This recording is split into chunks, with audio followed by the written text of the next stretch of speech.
It all begins with a pointy-eared being casting a summoning spell. Meanwhile, in Korea, people go about their daily lives, and the protagonist is just another bored young man. He can't stand the school routine anymore. Suddenly, he encounters a magic circle that leaves everyone paralyzed. He is then summoned to a place full of pointy-eared beings, conversing, and realizes they speak another language. Despite the confusion, the boy was sure of one thing: he had managed to escape his mediocre routine. The red-haired individual then cast a simultaneous translation spell and asked if the protagonist knew him, but the boy was completely disoriented. He was furious with the pointy-eared beings ignoring his presence to discuss who was the strongest. The grumpy blonde individual decided to leave, and the boy was astonished to see him simply disappear. Suddenly, everyone vanished, leaving the protagonist only with the redhead who summoned him. Since the two didn't know each other, the pointy-eared being decided to introduce himself as Riyard, from the Red Dragon clan. The boy was amazed to notice that the redhead was a real dragon, with a tail and reptilian features. Despite his nervousness, he introduced himself as Lee Kyul, a 19-year-old high school student. The dragon explained that the boy was in his lair, on the continent of Arsenia. He stated that he was responsible for bringing him there with his magic. Riyard wanted to prove that his clan was the most powerful and the only one capable of performing the summoning magic, especially to Croesus, the golden dragon who always deemed him incapable. Lee Kyul was outraged to be used as a guinea pig and asked to return home, but Riyard didn't know how to reverse the spell. Desperate, the protagonist pleaded with the dragon until Croesus returned, informing that their lord was calling the redhead. Lee Kyul waited, worried about the possibility of being trapped in that world, until the dragons returned, with Riyard blaming the boy for the reprimand he received from his leader. Riyard explained that he should resolve the situation, otherwise he would be poorly regarded by the other draconic clans. Lee Go began to cry profusely, and the dragon commented that the magic was complicated, but with luck, he could manage to send the boy back in approximately 50 years. Croesus, noticing Lee's despair, suggested that the human himself open a portal to return. However, the young man had no idea how to do that. Riyard then said that the boy should become a wizard, as if it were the easiest thing in the world. A mana stone was inserted into Lee Kyul's body, which would allow communication between him and Riyard for 200 years. Feeling invigorated, the protagonist decided to learn magic, especially when Cephaliers from the Silver Dragon clan approached. She revealed that she would be responsible for the humans' training. This made Lee Kyul feel more excited, due to the friendly appearance of the Silver Dragon. Riyard became jealous of their closeness, and he began to impose difficulties in the boy's training, which required him to reach level 9 to open a portal. But Lee Kyul decided to try and followed Cephaliers, who promised to develop the boy's skills to level 5 in 100 days. They began the training with the boy already receiving a reality check through a mana injection. The goal was to strengthen him quickly, while the instructor boasted about her teaching methods. But Lee Kyul, exhausted, asked to give up. However, the instructor did not relent, and implemented an extremely disciplined routine. This left Kyul overwhelmed with so much magical information absorbed at once. After much effort, he managed to form the first mana circle, reaching level 1. Gradually, the boy learned to fight and meditate to balance his energies. The progress made Cephaliers quite proud. At the end of the 100 days, Lee Kyul reached level 5 and received a staff from Cephaliers as a gift. The young man was fascinated, especially because the staff could transform into a sword made of dragon bone. With the end of the lessons, Cephaliers sent the boy back to Riyard and wished good luck to his dedicated pupil. Riyard was surprised that the boy was still alive, but he informed him that to reach level 9, Lee Kyul would need a dragon heart. The boy was confused, and Riyard explained that dragons had 2 hearts, one to pump blood and the other to pump mana, which they called the dragon heart. Riyard told him that the ancient dragon Archmage, before dying, split his dragon heart into 4 parts, known as the Tears of the Earth, and if Lee Kyul gathered them, he could reach level 9. Hopeful, the main character asked where these tears were. The red dragon gave him a DTS, a kind of magical GPS, to guide the young man on where to find the dragon hearts. Then he opened a portal and sent the main character out of his castle. But before Lee Kyul left, Riyard gave him a ring that was the emblem of the House of Delphin, where he was consecrated as a knight. He mentioned that in this house was his sword, known as Blackstream, in which a dragon heart was embedded. Then suddenly, he opened another portal and sent the young man again, but warned that there was someone who would help him on this mission. Lee Kyul was feeling desolate, until a noise caught his attention, where a fearless girl was facing a group of orcs. So our main character took his staff and decided to take action. But the girl was so fierce that she left the orcs traumatized, and Lee Kyul realized that in fact it was the orcs who needed help. The girl stared at our hero, who felt afraid, but soon she calmed down and said she was waiting for him at her father's request. And Kyul noticed, from the redhead's features, that she was Riyard's daughter. The girl introduced herself as Lucy, the half-elf, and the main character said she could call him LK. The two shook hands and headed to the city of Condemned, while the girl mentioned she was reading a book about humans, until a cart with a stench of carrion passed by, and Lucy explained that the people there traded monster meat. The two decided to have a snack, and LK paid attention to a conversation from a group talking about mercenaries, money, and a lord, until a very strong man accompanied by a blonde woman asked to sit with them. Makan was a mercenary, and his partner Elysian, a priestess. The man asked if LK was a mercenary, but the young man replied he was just a traveler. Suddenly someone shouted dissatisfied with the lord, and LK wanted to know what was happening. Makan explained that 5 months ago, monsters invaded the village of Aiton, so the lord recruited many mercenaries, who gave their lives to restore peace. However, the lord delayed everyone's payment. LK, who was just listening, didn't even notice that Lucy was eating his food, and suddenly several guards entered the inn to escort Reynold, the clumsy son of the lord, who was tasked with delivering a message to those present. Makan and the others stood up to listen, and the lord's son, with an arrogant expression, said he would pay double what he had promised. However, anyone who complained would go to prison. Then, Elysian couldn't hold back and called the noble a liar, and the other mercenaries supported the priestess to also demand the money. Reynold approached Elysian and said he would pay everything if she granted him some intimate favors, but the woman promptly struck the repugnant man's face, who ordered the guards to arrest her. But Li Ke, fearless, stood in front of the woman. Li Ke watched the noble have a fit of rage. Then Lucy delivered a flying kick to the young master and began to beat him mercilessly. The mercenaries felt motivated and went after the guards. The tavern owner, poor thing, only thought, oh my dishes, until a lightning bolt electrocuted the lord's men, and everyone was startled because our hero had revealed his wizard powers. The mercenaries were happy, and the main character, with a fireball in hand, suddenly exploded the armored enemies. With everything resolved and the guards detained, Makan and Elysian thanked our hero for the extra help. But Lucy was indignant with the flattery, as she had done more than half the work. Elysian demonstrated her healing power, which left Lee quite surprised. Meanwhile, the mercenaries were telling Makan that one of the guards had fled. LK remembered Riyard talking about the seed he planted in his mana circle to absorb the dragon hearts. Then, he took the DTS to see where he would start his search, but Lucy shouted that they should finish off the lord and his son once and for all. Lee assumed the man would send reinforcements, since his son was captive. As expected, Captain Campbell appeared, asking if the lord's son was okay. Lee Kuehl was chosen to go talk to the captain. Hostily, the captain accused the mage, but LK explained that the noble was the one who started it. Until the MC noticed something strange around, he activated his night vision to identify the guards walking on the tavern's terrace. He summoned his magic torpedoes, and commented to the captain that it wasn't honorable to attack from behind. The captain, seeing his men floating, ordered his knights to attack, but Lucy appeared with the young master, who ordered the captain to withdraw with his men, and Makan appeared on the roof with the lord also imprisoned. Lee Kuehl then commented that now it was possible to talk civilly. A few hours before the reinforcements arrived, Lee Kuehl talked to Makan about the next steps, and asked Elysian to perform a task. The priestess was a bit scared but accepted, since she had caused the confusion. Then Cronwell, the local guildmaster, said he would help the young woman. Meanwhile, Lee Kuehl asked Lucy to get the map of the mansion where the lord lived, because the protagonist's plan was to kidnap the lord as well. The tavern was surrounded, but Campbell could do nothing, and Lee Kuehl tried to negotiate for the lord to pay what he owed. But the man laughed in the protagonist's face. This left Elysian quite outraged,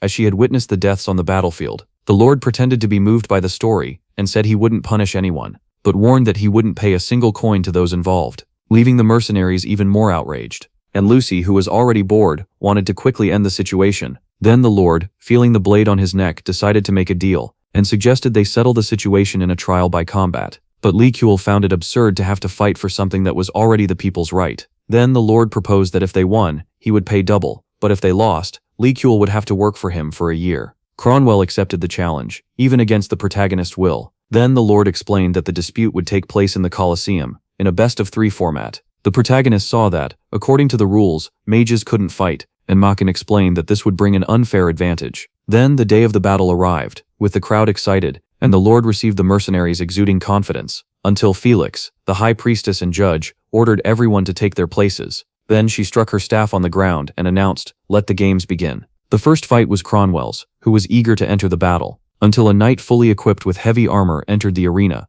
and with his lance he struck Cronwell. He fell unconscious, while the knight reared his horse in celebration, but Lee was outraged that it was allowed to use mounts in the middle of combat. The second victory also went to the lord's team. He celebrated while the people booed him, until Lucy entered the arena, very enthusiastic, and the combat between the half-elf and Lily was announced. A threatening troll, her presence left both the protagonist and the audience astonished due to her immense size. The creature drooled like a hungry beast, but the warrior just wanted to finish the confrontation quickly so she could eat. The monster charged at Lucy. She unsheathed her sword serenely and leaped over the opponent, shouting Riyard's name. Then, her sword was enveloped in flames, and she struck a blow against the troll, who lost the use of her right arm. The monster tried to advance, but the half-elf quickly dodged, also disabling Lily's other arm, and thus she pierced the beast, who had no time to defend herself. The Lord was incredulous for having lost the bet, but Lee Kuel felt hope and understood why Riard had chosen the girl to help him. Although Lucy found the fight too easy, the Lord complained, claiming that Lucy cheated by using a fire sword. But for Lee Kuel, the worst part was the noble having placed a monster in the arena.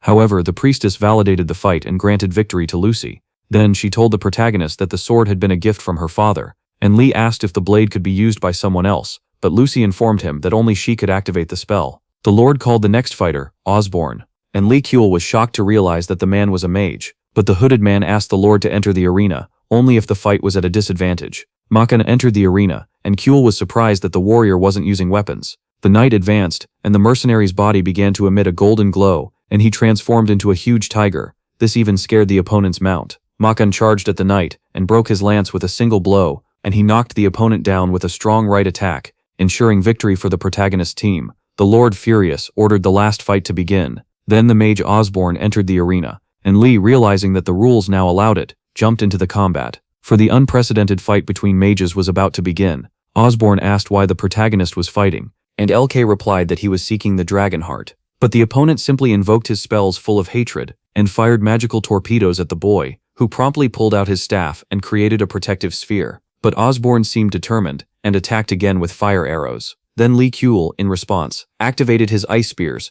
which collided with the enemy's magic, causing a huge flash. Osborne, without rest, conjured a double attack, and Lee Kuel realized that the opponent was above level 5, so he prepared his defense, which froze the mage's sphere, and when the second attack's ray came, nothing hit him, leaving Osborne speechless, while the audience cheered intensely, and the Lord was desperate for the money he would have to pay. Osborne suspected that the protagonist was hiding his abilities, but in reality, it was Sephir's staff that was above average. The mage tried something stronger with his flames, but Lee Kuel didn't move a muscle, trusting in the strength of the staff, which dispersed all the fire. Then, he told Osborne that his magical repertoire had many flaws, and launched the true fireball, which traveled like a comet towards the man. But Osborne managed, with difficulty, to block it with his shield, and he wondered where the boy had learned such magic. But the truth is that humans learned all kinds of magic through the dragon lineage, and Sapphires, knowing this, taught Lee Kuel everything he knew about human magic, through consecutive shocks for mana expansion. However, the MC owed no explanations to the thin-mustached mage, who decided to use his supreme magic, and conjured an Isotronich.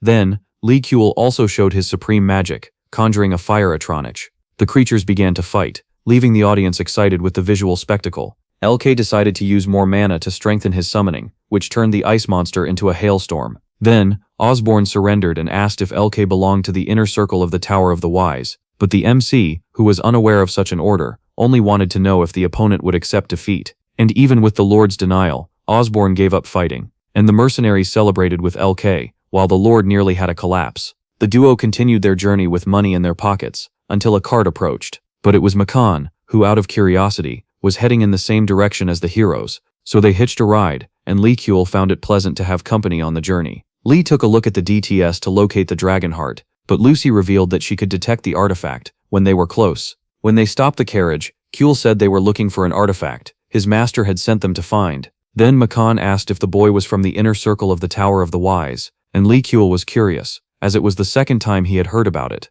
Makan was incredulous that the boy didn't know about it, since he was a mage, and explained that it was a large tower in the center of the continent, where mages learned the 7 disciplines that made up the inner circle. Lee Kuel asked if Makan knew the Marquis of Delphin, from the kingdom of Elune. Then the mercenary showed a map of Arsenia, and he said that the path to the Crowngaus temple, where they were headed, passed by the kingdom. The MC wanted to know why the mercenaries were going to the temple, and Elysian revealed that she had received a prophecy. Makan noticed that the weather was changing, and decided to camp. Then, while they were having dinner, Lucy heard a noise, and a young man appeared asking for help, but suddenly threw a dart at Lee Kuel. Lucy protected him, but complained about the MC's lack of reflexes. The attacker struck again, but the mage conjured a shield, and archers appeared among the trees with orders to eliminate him. Then Lee Kuel blocked the attack once more, and decided to retaliate with poison, leaving the bandits stunned. Lee Kuel extinguished the campfire, and when everything went dark, he fired his magic missiles. Suddenly, one of the enemies appeared from the rear, but the mage promptly eliminated him with his wind blade.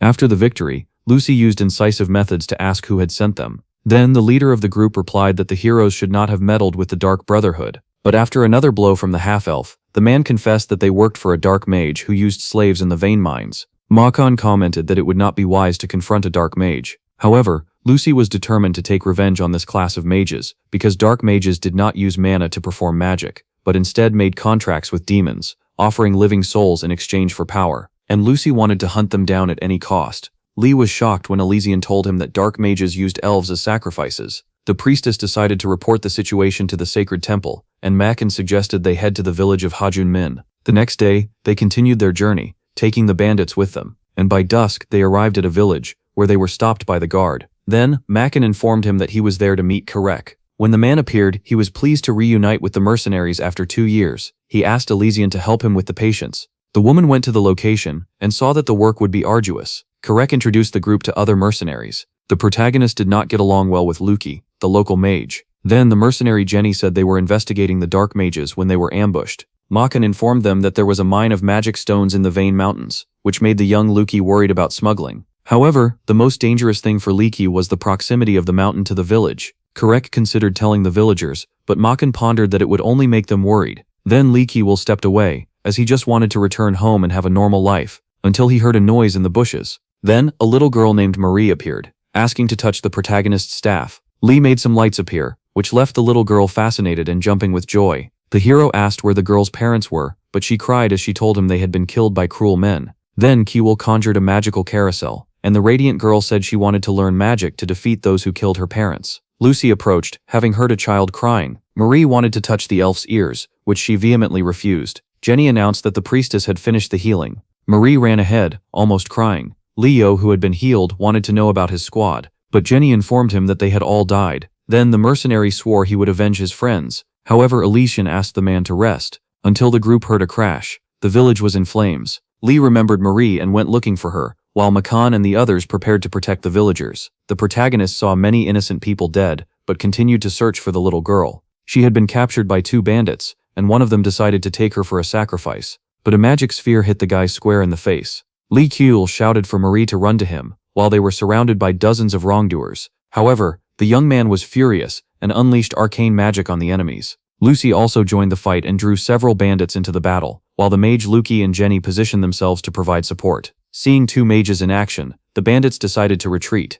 Kuehl asked Karek to take care of Marie. The little girl did not want to be abandoned again, but Kuehl promised he would return, and Lucy said she would accompany the protagonist on the hunt. With the imminent defeat of the bandits, the dark mage revealed himself and introduced himself as Lupus, the second disciple of Marcus. Then he conjured ice spears, while Lee Kuehl conjured an arcane cannon. The clash between the 2 magics caused a great explosion. The protagonist asked Makan and Leo to take care of the bandits, as he would face the abyssal mage on equal terms. The struggle between ice and fire continued intensely. Lupus, despite his indignation at the protagonist's power, said he would not accept defeat, but his new attack had no effect. Then Lee Kuehl commented that the mage had only chosen dark magic because he was weak. The enemy felt the blow and launched an ice bomb. But the hero eliminated it calmly, and judged that the demon with whom Lupus had made a contract was a fraud. Lupus, consumed by fury, ordered his henchmen to attack Kuehl. However, he didn't even notice when Lucy stealthily charged. Lupus created a shield, but the girl summoned her flaming sword, which pierced the blockade, hitting the enemy squarely. The bandits noticed Lupus's death and decided to retreat. The hero, exhausted, understood that the path of magic required a lot of effort. Lucy approached to support the protagonist, but he knew that on this path there was no room for rest. Meanwhile, Jenny was futilely confronting another mage with her arrows, until he launched a double fireball, forcing Lupi to conjure a protective shield. However, the multiple attacks continued, and when Lupi was about to give up, an ice wall appeared in front of the heroes. Lee and Lucy arrived to provide support. The protagonist wanted to know what was happening, and Lucy explained that they were facing Glowing, a level 5 mage. This made Lee Kuehl more confident. However, the enemy analyzed the newcomers and noticed that Lucy wielded a magic sword. Then he threatened to tear the girl to pieces. Next, he launched a more potent fire magic. But when Kuehl was about to counterattack, the half-elf stepped forward and declared that she would fight the mage. Then she advanced with her flaming sword and landed a flying kick on the man. Kuehl realized how powerful Riard's sword was, and the girl, furious, could feel the elven blood spilled by Glowing's hands. But this time, Lee Kuehl took responsibility for the combat, and in a hidden corner,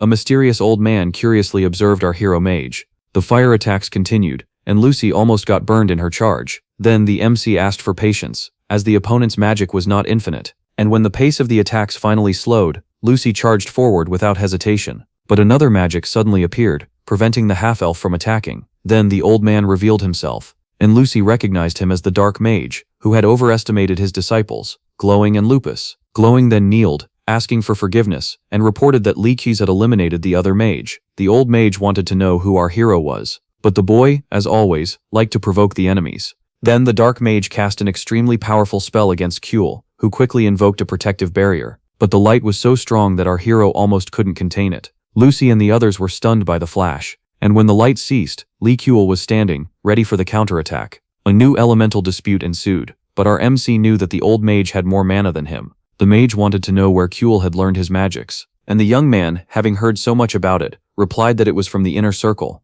Then the old Marcus commented that the order was outdated, as he himself had been one of them, and even absorbing all the magical formulas, he couldn't break his own barrier, deciding to seek more power from other sources. But Kuel remembered his journey, and assured that only effort does not yield reward. However, Marcus was not in the mood for conversation, and even with Kuel aware that it would be difficult, he needed to reverse the situation to return to his world. Kuel knew that fighting using only magic would be a disadvantage, but he couldn't do anything other than block the continuous attacks. Then, the MC felt a hand on his back. It was Lucy, asking him not to give up. The other mercenaries also decided to help, with Lucy doubling the force barrier. Kuel felt a glimmer of hope, and at the end of the magic, everyone attacked. However, Marcus was undeterred and launched lightning bolts at Lucy, who absorbed the magic with her sword, but the power was such that the half-elf couldn't withstand it. The mercenaries tried to get closer, but the mage was relentless, until Jenny grazed him with an arrow, and Lucy enchanted the mercenaries' shots. While the elf attacked from the flank, she ended up slipping in the mud,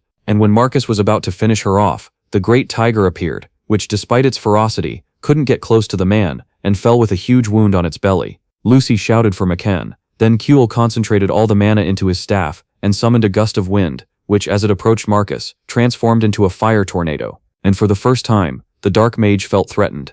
Marcus conjured an ice wall to defend himself, which wasn't enough to stop the flames that spread everywhere. But, amidst the smoke, the Dark Mage emerged furious, and when he prepared to attack, he realized he couldn't use magic, and Kuel saw it was his time to conjure the classic fireball, which exploded on the old mage's chest. Then Glowing lifted the master to flee, but when Lucy was about to chase them, Kuel thought it better to let them go, until the sunrise brought victory to the heroes. However, Kuel knew the mage had revenge in his eyes, and hoped to be ready when he encountered him again. Jenny thanked Kuel for the victory, but RMC blushed, and commented that it was a victory for everyone. Carrick approached to see how everyone was, while McCann and Leo went to receive care from Elysian. Jenny hugged the MC, asking for help, and the young man noticed his own heart was racing. Then, suddenly, Lucy dragged the mercenary away and said she would help her, and told the young man to take care of the staff. Then, Li Yunqing saw Marcus's staff on the ground and handed it to Lucy, who thanked him surprised. Then he looked around sorrowfully, as the village had been completely destroyed.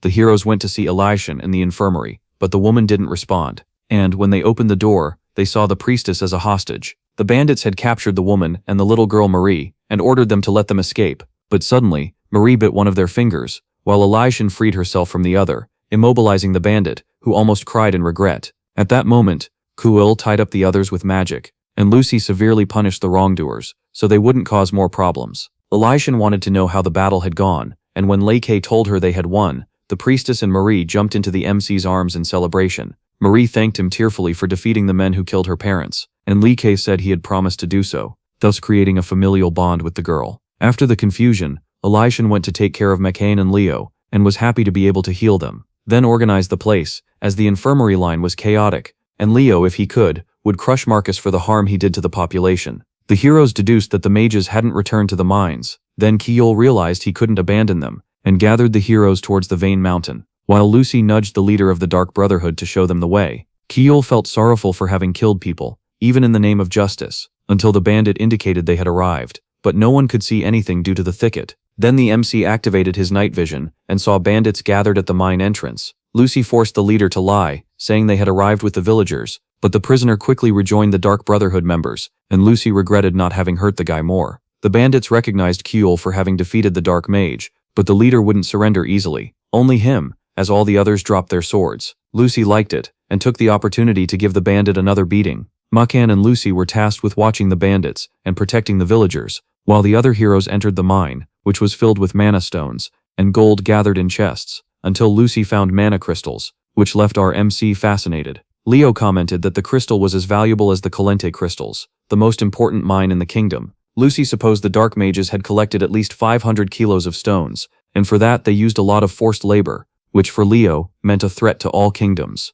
And Lee Kuel found himself involved in a case that completely diverted him from his goal. Makan suggested they inform the local lord of the events, then task Leo with carrying out such a task, as he knew the man wasn't just a simple mercenary, and yes, a knight who fought for the honor of those who died in his name. Leo mentioned that reporting magical stone mines to the authorities yielded a great reward, and Makan asked the knight to use it to help the villagers, so Leo swore by his honor that he would do so. Back in the village, Carrick thanked the heroes for all their support and invited them to dinner. The table was abundant, just the way Lucy liked it. Jenny approached and wanted to know what Kuel's next steps would be. Then the MC replied that he would go to the Kronglaus temple. Meanwhile, she would accompany the young Luki to the tower to report the incident with the dark mage. Leo thanked Elysian for her care and kissed the young woman's hand, which made her embarrassed. And when the knight left, Lee Kuel said he hoped for a romance between the two. But the woman didn't like the joke. Then, Luki and Jenny also said their goodbyes, and Kuel felt envious of the boy placing his hand on the mercenary's waist. However, Luki only had eyes for Lucy, and was dazzled when the elf waved at him. Marie approached tearfully at Elfkay's departure. He promised to return to see her soon. Then, Karek said he would take care of the little girl, and so they departed in the carriage with a long farewell. Lee Kuel asked what troubled the priestess, and Elysian said she feared the dark mages might start another battle, like the one 100 years ago, which took place at the sacred castle. Elfkay didn't know the story, so Elysian decided to elaborate. She told that, a long time ago, the world was in chaos, and a king reached out to the dark mages. Thus the terrible plant empire was born. Until Ragdoom, the master of the dark mages, foreseeing the emperor's betrayal, placed a magic circle around the castle, and activated it, bringing pain and suffering to thousands of people, thus opening a portal that connected to the demon world, which awakened and brought monsters into the world, starting the Sacred Castle War. Lee Kuel pondered about the portal, as it was exactly what he sought to return home, until Elysian continued to tell that, in the moment of greatest chaos, 5 heroes emerged, and they fought a difficult battle, until the knight managed, with his sword, to defeat the mage Ragdoom, and thus they established great influence on the continent. Kuel was surprised to learn that the representative of the hero's magic was the head of the Caresis Tower. Therefore the golden dragon Caresis he saw upon arriving in that world was the mage Lionel, one of the 5 heroes. The boy pieced the puzzle together and concluded that Reard was also the knight of the mythical group. Leiki asked Elysian the name of the knight's sword, and the priestess replied, Black Stream. Lee Kuel almost shouted, Eureka, until Lucy woke up and swore she heard her mother's name. And when the girl said Trinity, the MC was surprised. But for the girl, it was quite normal that her mother had been one of the 5 heroes who fought in the Sacred Castle battle. Elysian was worried that the dark mages might try to summon Baal the demon duke again, something they failed to do in the past, even composing a song in honor of the demon. But, after the discovery of the mine and all those magical stones, everything was possible for the priestess. Lee Kuel swallowed hard and decided to believe it was impossible to awaken a demon, but internally, he just wanted to return home before that world came to an end, and he died in the process. Lee Kuel was having difficulties writing, while for Lucy it was an extremely easy task, which made the MC green with envy. After the training, Makan decided to leave, and the priestess was quite excited to reach the commercial city of La Rochelle. Lee Kuel was amazed by the size of the city, which looked like a large metropolis from the medieval era. The heroes went to Sherman's Inn, a friend of Makan who welcomed them warmly,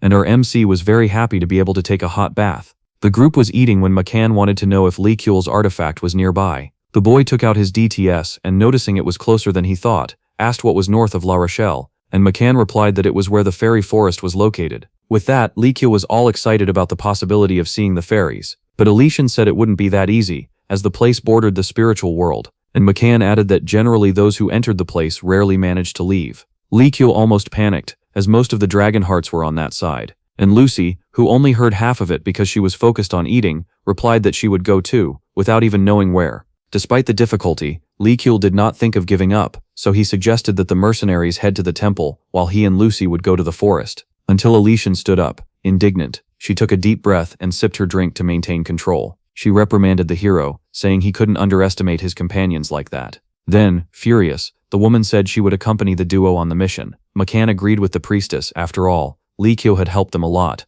Lee Kuel felt relieved, despite not wanting to bother them. Makan mentioned that someone had come out of the forest alive, so they should talk to her, and they went to speak with Sherman, as his wife was part of the Thieves Guild, and at her peak, had the nickname Kitten. Suddenly Lee Kuel was startled by the size of the woman who appeared suddenly. Then, the MC presumed that a more suitable nickname for the woman would be that of a giant bear. The robust woman then decided to take the heroes to the guild, and upon arriving at the place, Lee Kyul thought it was misleading advertising for a thieves guild to be called treasure hunters, but they entered and found a bald man who greeted them with great humor. The enormous woman, after mentioning they would see the master, went to the bookshelf and unlocked a secret door. She mentioned that only 2 people could follow her. After leaving their weapons with Woodall, the bald man, Lee Kyul and Lucy followed the secret path with Kitten, and the MC asked if the person who had survived the forest also had an exotic nickname. Then, the woman explained that the survivor was unique and stealthy, like a palm civet. They continued down a corridor that, according to Kitten, had many exits but only one entrance, and LCK understood that one couldn't easily escape from the Thieves Guild. They reached a door, and when they entered, LCK was surprised by the number of rogues scattered around the place, until Master Kamel showed himself happy to see Kitten again. She asked for information about the palm civet, and the man, good-humored, said he would give the information for free, for the years of friendship. Then, to LCK's astonishment, the master revealed that the girl was in royal detention. This left Sherman's wife quite worried. The master asked if Kyul was willing to buy information for 30 gold coins, and, after some encouragement from Kitten, Lee Kyul ended up giving in, even suspecting he had fallen for a scam. But the master's information was valuable, and he said that a wizard and a half-elf were being sought. The duo was petrified, as their hunters were linked to the dark wizard, and the reward was huge. And suddenly, Kitten and the heroes found themselves surrounded by thieves. Lee Kyul quickly activated a spell to start an attack, but everyone knows that a wizard using a fireball in a closed space is an invitation for a critical failure. The master then calmed the situation, and said it was just a test, and Kyul, suspicious of the man, decided to leave immediately. Kitten guided the heroes to the royal detention, but judging by the way the officer was laughing, Lee Kyul wasn't very confident about the conversation's progress. However, Inspector Laddick was a friend of Kitten, leaving our hero surprised, but the woman explained that she helped the man in the past to get his promotion. Walking through the cells, Kyul was curious, as a prisoner was staring at him, but the rogue ordered them to continue, as they couldn't talk to detainees without authorization, until they reached Palm's cell, and the girl didn't seem very willing to talk, until she recognized Kitten, who introduced the heroes. Kyul found it outrageous to spend 100 coins to release Palm Civ, but the girl seemed more irritated than him for being detained for 4 days. Kyul tried to introduce himself to Palm, but the girl didn't like formalities, especially because she was hungry, so the group decided to go to the inn, leaving our hero behind, who considered the attitude a great affront to his good heart. The girl ate voraciously, and when she was finally satisfied, she decided to listen to what our hero had to say, but when Lee mentioned the fairy forest, Palm Civ simply changed the subject and was already about to leave discreetly. Then the young man got irritated, and said that if she was going to leave, it was better to return the bail money. However, he made a deal. If she talked about the forest, the debt would be settled. With no other option, the girl wanted to know the reason for the interest in the forest, and Kyul asked how deep she managed to enter the place. Palm then said that she had been to the forest 3 times, even getting to know the fairy palace. Kyul was fascinated and wanted to know more about the place, but the girl was not willing to talk. Then Lucy reminded her of the 100 coins, and Palm realized she wouldn't be able to get out of this situation without revealing what she knew. Palm said that her father once worked for some merchants near the forest. Then she said that he was helped by the fairies, but the man went mad and practically forgot the family. He went in and out of the forest several times to gather rare herbs and sell them, although her sick mother received nothing from that money, until the fairies asked him to take the girl to the forest, and so she visited the place 3 times. But recalling her father was very upsetting for Palm. Then Leoke said they were planning to go to the forest, and the rogue thought it was madness on the hero's part. But Kyul revealed that he needed to find a magical item, so Palm analyzed the team that would embark on this dangerous mission and assumed they would not succeed. With that, Lucy took the opportunity to ask what the girl's price was to accompany them, and surprisingly, the economical LK showed a bag full of gold. Palm then pushed the limit and asked for 1,000 gold coins, but as our protagonist had won 2,500 coins from the Lord, he thought about negotiating, and the rogue, who was great at bargaining, lowered the price by half before Kyul made his offer. Thus they closed the deal, but the protagonist decided to hand over the money to the thief only at the end of the service. Then she warned that at any sign of danger she would leave the group behind, and she went off to rest because the next day would be long. The new day arrived, the carriage was ready, and there was no sign of the girl, but Lee K could only think about the dragon heart to increase his power. The heroes got tired of waiting for the thief, as they did not trust her, but as they were saying goodbye to Sherman, the rogue appeared, leaving the protagonist flattered, but Palm made it clear that she was only there for the money, and Kyul found her excessive honesty very blunt. The girls got into the carriage, and a sense of rivalry emerged over who was in charge. This made Kyul decide to continue the journey as a coachman alongside McCann. They reached a crossroads, but Palm warned that they should just go straight, as they had placed the sign to divert people from the forest. They proceeded cautiously, and Kyul found the forest quite peaceful, but Palm gave an ironic smile, highlighting the young man's naivety. As they advanced, the air became heavy, and Lucy detected a change in the mana of the place. Then the carriage stopped, and Palm handed a compass to LK. And so the heroes reached the entrance to the fairy forest. Palm took out an adventurer's journal that belonged to her father, but Kuehl couldn't understand anything written in it. The girl deduced that he couldn't read, as many thieves were illiterate, and the young man was indignant at the insinuation, as he was a mage. The girl then pulled out a small bag with a powder and put it on her tongue. The protagonist found it strange, but Palm explained that it was fairy dust. The inexperienced young man thought the girl had ground up real fairies, but Elysian took a deep breath and explained that it was dust collected from the creature's wings. The rogue poured the powder into the lamp and informed them that they should follow the direction the dust indicated. Machen tried to understand the mechanism, and Kuehl deduced that the powder was attracted to the spiritual world, and Palm realized that although the boy seemed foolish, he was intelligent. The carriage continued until it began to get dark, and Machen suggested they camp, so they lit a fire, and our hero found it strange since they hadn't been attacked by anyone yet.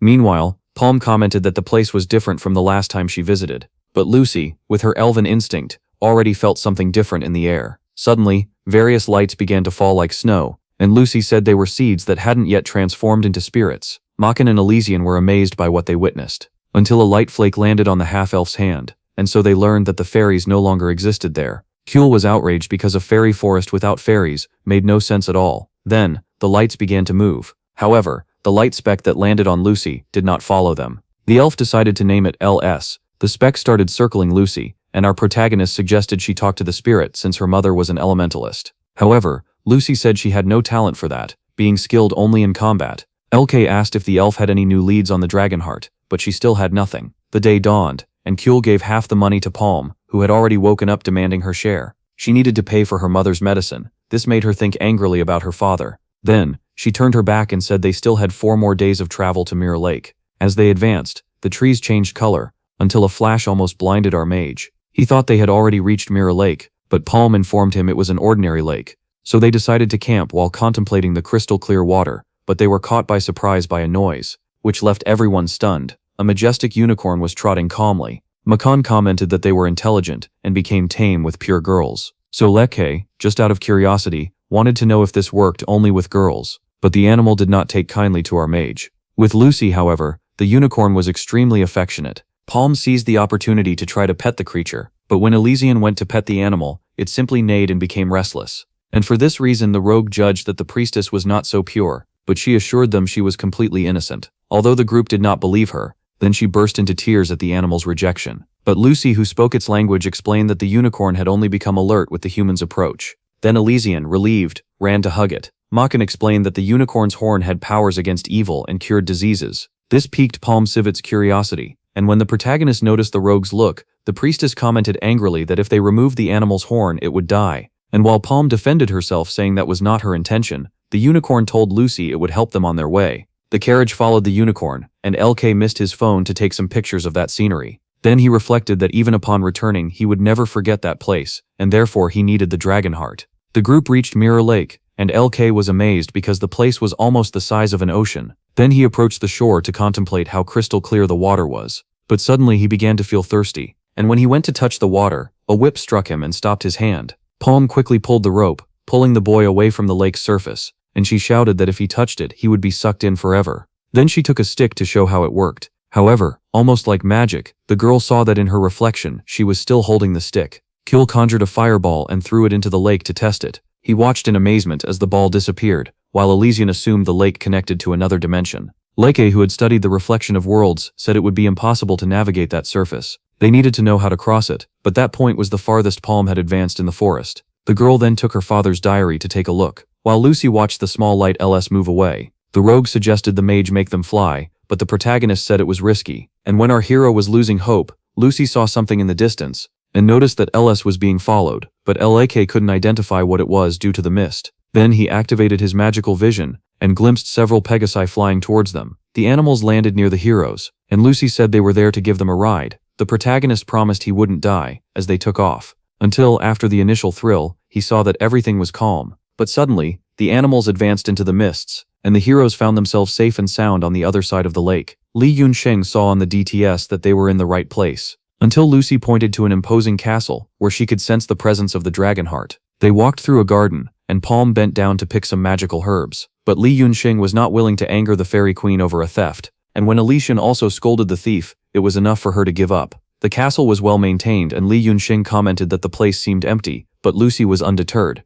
until the main gate opened on its own, and the group was greeted by the fairy queen, who despite her mysterious look, introduced herself as Li Yun, the last fairy. Li Yunxing found it strange that the fairy was the height of a human, but Li Yun explained that this way they could have a conversation as equals. Then, she guided the heroes to the hall, and offered them a fairy tea. The woman seemed pleased to be able to talk after a long time of solitude, and revealed that LS, along with other spirits, reported that she would receive visitors. So the wizard was surprised at how quickly information spread in the forest. The fairy wanted to know why they were there, and Li Yunxing, despite pondering, thought it fair that everyone knew what he was seeking, and he said he was looking for the dragon heart. But as he spoke, the fairy remained serene, as if the artifact was closer than the hero could imagine. The companions were surprised by Li Yunxing's quest. Then the fairy asked the group to leave the room for a moment, because she needed to have a private conversation with the wizard and the half-elf. Makan led the ladies against their will out of the hall, and when they were alone, the fairy asked what Li Kuel would do if she refused. The young man was completely disconcerted by the question, but luckily the queen was just joking. Besides recognizing that Lucy was Riyard's daughter,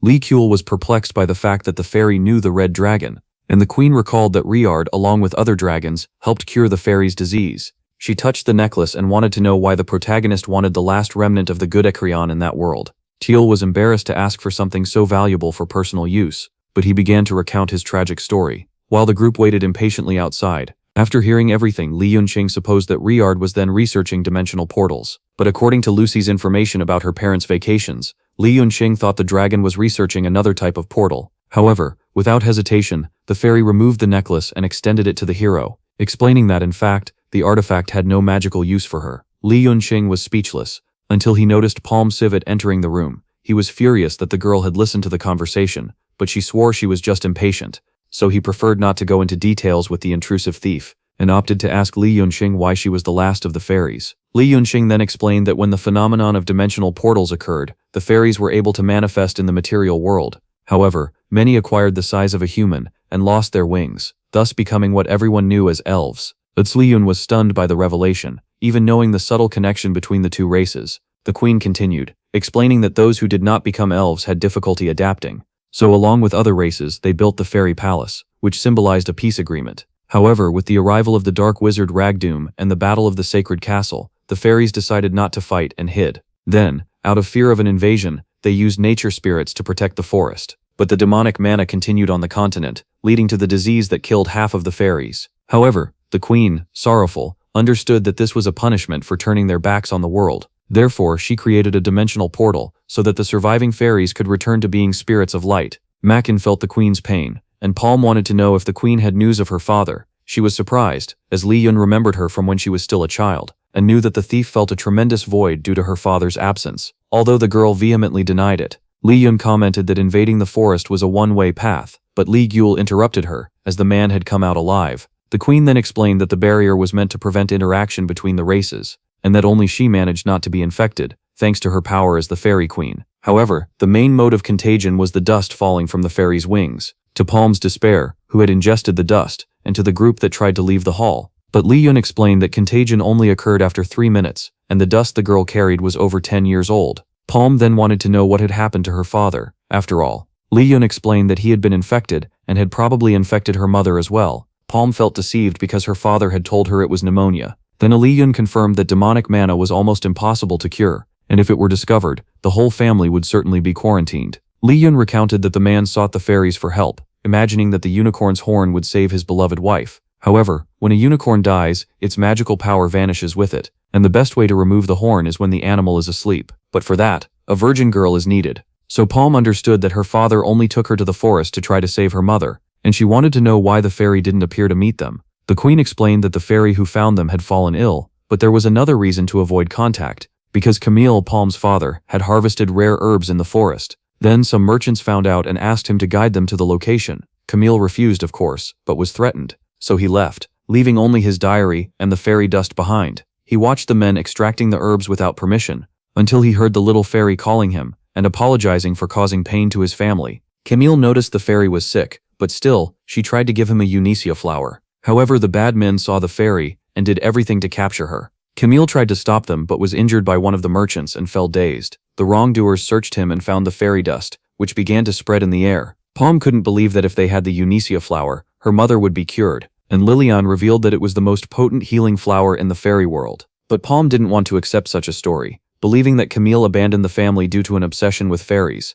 LK wanted to console the girl as she assimilated the new information. Then she concluded that she had been deceived by the merchants and decided to take revenge on all of them. Lilian merely observed the girl express her feelings and said that the heroes would encounter difficulties on their journey, but if they were together, they could overcome them. For there, the Dragon Society was forming. Lilian then held Kuel's hand and said that they were all friends of the fairies. The group left the palace heading towards the Pegasi, and LK kept observing the necklace. Then he felt a bit desperate because he had no idea how to absorb the dragon heart. Since the dragon Acreon divided them into 4, each race named the artifacts with a sacred name. There was one embedded in Riard's Blackstream sword and one in Lee Kuel's hands. The Pegasi continued their journey, and our MC had doubts if it really was a dragon heart, but Lucy assured him vehemently that it was. Palm could only imagine how much money the artifact could be worth, and without any ceremony, asked for the necklace as a gift. And Lycian also felt attracted to the jewel, but a priestess could not adorn herself with such luxuries. Then LK sincerely said that the young blonde would look very pretty with the piece, making her blush, and so the priestess decided to try it on.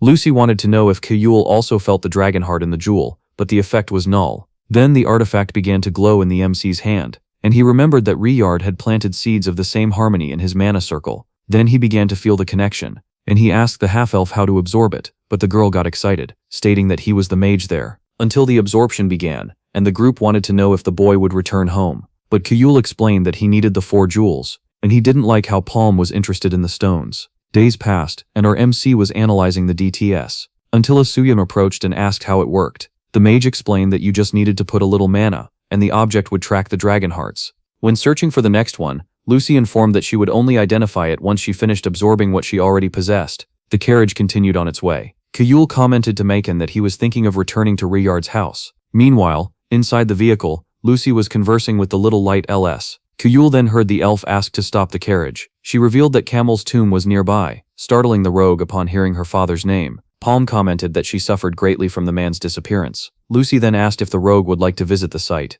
Despite hesitating, Palm decided to go. This made the group proud of her decision. Upon arriving at the location, they witnessed several skeletons. Palm recognized one of the merchants by the pendant. Macon supposed there had been a fight before they died, and Elysian suggested they bury them. Curel and Macon then dug a large grave and placed them all inside, complete with a cross and everything. When the priestess went to pray for the bodies, Palm thought it was a waste of time as she wanted to see her father.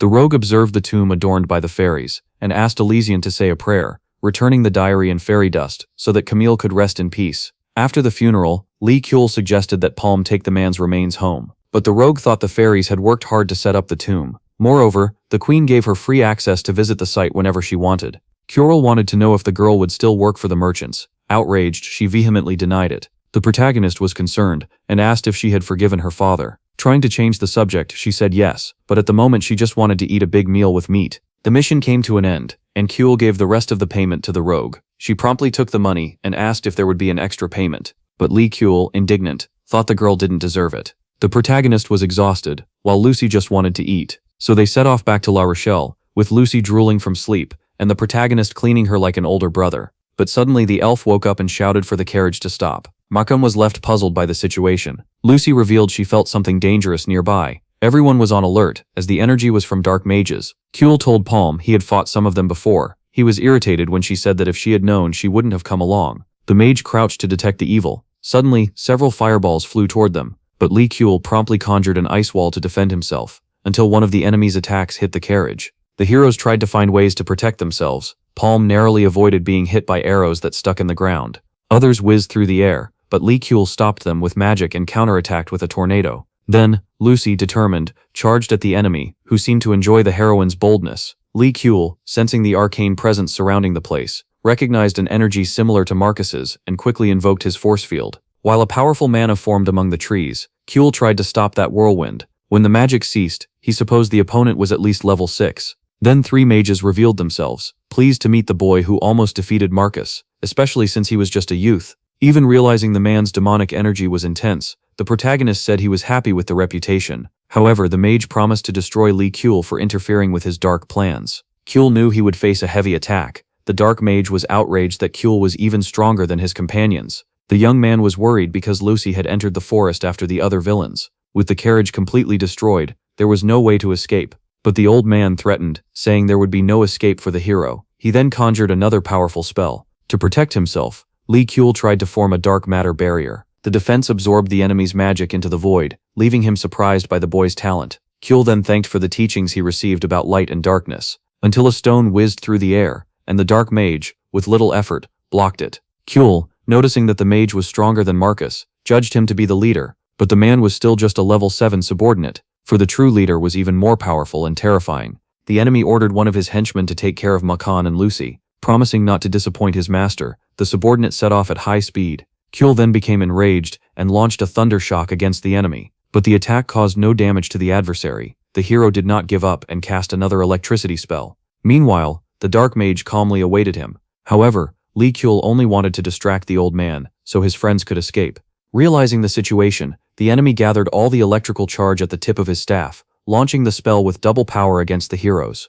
This left the protagonist astonished by such power. The man was furious for having lost the magical stone mine. He made an offer for Kyul to surrender, promising to let his friends go free, but Kyul was sure the heroes would never accept that, except for Palm, of course. The evil mage then uttered a word of power to stun our protagonist, who became disoriented. The more he tried to move, the worse it got. Then he gritted his teeth and remembered that, compared to the training with sapphires, this was nothing. He dispelled the magic, leaving the mage speechless. Then he spat to the side and prepared his favorite attack. He fired his fireball. Even with the enemy blocking, he decided he should attack as much as he could. So he launched fire and ice with all his might. Yet the old mage emerged unscathed from the dust, certain that Kyul would never escape alive from that forest. But our protagonist would not give up so easily. He then conjured another spell. However, he was caught off guard by an attack from behind. He remembered the other mage, now having to divide his attention between two opponents, until he heard someone calling for help in the forest. Kyul hoped his friends were okay.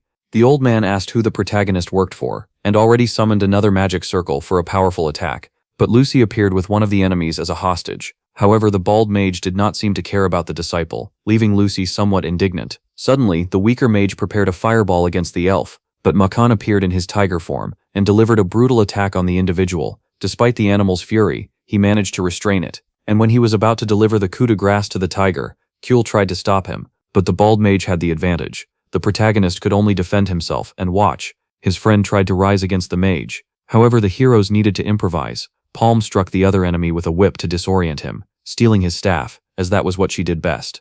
The mage was completely vulnerable without his staff. When the sorcerer noticed the tiger behind him, he realized the animal's intentions were lethal. It took only one blow to bring down the hooded man. Meanwhile, Lucy, realizing it made no difference to keep him alive, eliminated the other aspirant. But the older mage was not impacted, and decided to finish off our hero once and for all. Lucy still tried to throw a stone at the old mage's head, but the enemy was determined and conjured his cosmic dust magic. Kyul watched the ice crystals spreading and tried to stop them, but the power was so great, and his mana was almost depleted. Suddenly Lucy used the magic of her sword and joined forces with Kyul, which left the dark mage even more fascinated. However, the two heroes were no match for the mage's power, and began to feel their bodies freezing. Kyul suggested the elf flee with the group, but Lucy did not intend to abandon him. Our hero had already exhausted all his strength. Even with Lucy's screams, he could not resist. When the protagonist thought it was the end, the dragon heart began to shine. The dark mage felt the light blinding his vision, but attacked again. Lucy blocked the attack as much as she could, while Riard's seed began to respond within the protagonist. Then, the power of the artifact started to expand in his body, causing him immense pain. Kyul remembered his master's teachings about his true purpose. Thus he began to master that power, as he needed to become strong and return to his world. Everyone watched the magic grow before the young man, until the young man found himself as a spiritual projection in the middle of a tropical forest, and sitting on a rock, there was a mysterious man resting, for that forest, where everything was balanced, was his home. The young man had no idea who that man was. Then he introduced himself as Acreon, the legend in person, the dragon that split the stones. Kyul then asked if he had died, but the great dragon explained that it was just a manifestation of his existence within the dragon heart that the boy carried. Then after a few moments of deep reflection with the entity, Kyul saw the man send him back to where he belonged. He then felt his body plummet back into the light. Meanwhile, Lucy was trying to resist the intense cold, and Kyul remained motionless, petrified. The elf shouted, trying to wake her friend, who was her only hope, until he awoke and began to levitate, leaving the old wizard completely incredulous. Then Kyul, now awakened with the mana of the dragon heart, faced the enemy, and he began to laugh uncontrollably. The wizard thought the young man had lost his mind, but Kuehl just told Lucy that from then on, he would take over the fight. The Dark Wizard wanted to know how the boy would fight without mana, so Kuehl decided to show his new tricks. There was so much fire that the enemy wizard was certainly terrified. While the heroes watched all that display of power, Kuehl revealed that he had regained his mana and leveled up. Even his staff became more robust. Then he launched a torrent of fire that practically engulfed the old man, leaving him completely charred. The friends approached the wizard, and Elysian confessed that he was afraid they would be defeated. Then Palm, wasting no time, went to claim the danger bonus, but the priestess didn't like it, and went to defend our protagonist, and she was embarrassed when the thief asked if she was married to Leke, after all. But Kuehl soon reprimanded the girl's attitude. Lucy wanted to know what had happened during the confusion, and the MC told the elf that he had absorbed the dragon heart. Then the group congratulated him for reaching level 6, but the thief scoffed, as she didn't think the boy was that smart. With the wizards captured and the carriage destroyed, the group decided to go look for the horses while LK and Lucy rested a bit.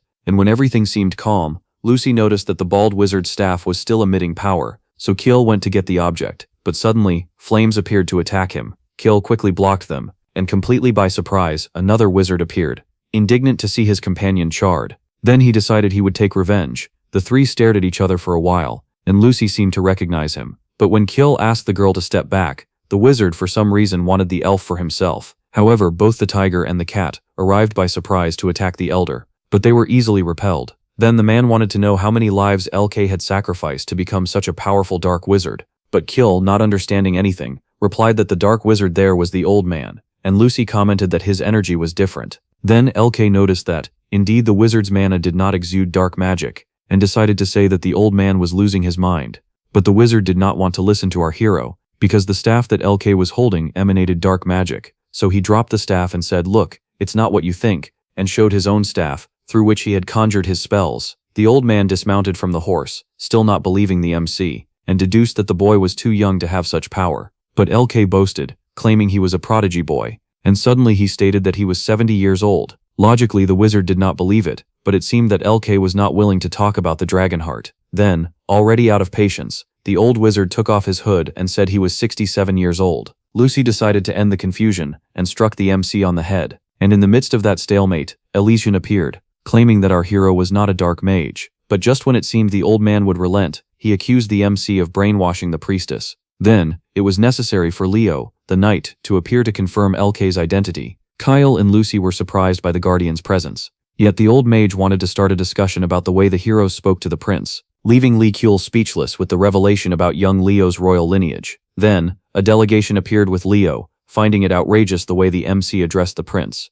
But Leo asked his captain Tomford to remain calm, and asked Kyle what had happened. The prince was surprised to learn that the group had emerged unscathed from the fairy forest. Finally, the old mage accepted that LK was not a dark mage. Then, Leo introduced Marquise Carrillo von Christopher from the kingdom of Kudrin. The two mages were introduced, and the old man wanted to know where the dark mage was. Kyle showed the man completely charred on the ground, and Christopher was incredulous that our hero had defeated a level 7 mage in such a way. Kuehl asked how the prince had found him. Then, Leo revealed he had followed him after paying some mercenaries for information. The prince apologized and introduced himself as Leonhart von Kudrin, the second of his name, and while Elysian healed Makan and Palm, Leke accused Christopher of almost killing his friends. Then, the old man commented that the boy was very resentful. Makan woke up somewhat dazed and was surprised to learn that Leo was the prince of Kudrin. As for Palm, when he saw the bearded mage in front of him, he quickly fled without asking for extra money. However, when everything was clarified, he explained that he hadn't fled, it was just a withdrawal strategy. With everything resolved, they mounted their horses to leave, but Kyle was left without a mount to call his own. Then, the gentleman offered him a place on his saddle, and as they trotted, he decided to conduct a thorough interrogation with the boy. They left the prisoner mages under the prince's guard and said their goodbyes. Leke felt relieved to have returned safely, and Sherman received them excited and curious about the fairy kingdom. The girls devoured everything in sight, and Kuehl, observing them, realized that if it weren't for the elf, he would be dead, besides feeling the sorrow that if it weren't for him, the girl could be in comfort beside her mother. But Lucy didn't care, eating and sleeping at the same time. So Leke decided to take her to the room. While watching her sleep, he noticed that the pendant where the dragon heart was no longer glowed. Suddenly he felt his head ache excessively and collapsed unconscious next to Lucy, who was snoring heavily. The MC heard his name, and when he opened his eyes, Lucy was complaining about him sleeping there. But even Kuehl was startled by the sudden fainting. There was a boy in noble attire, who despite being weak, was very sensitive. At the same time Leonhardt reached the age to be crowned prince, the nobles discussed the throne succession between Joan and Leonhardt. And even in that situation, the king did not take sides, as he wanted to keep an eye on Joan until he grew up.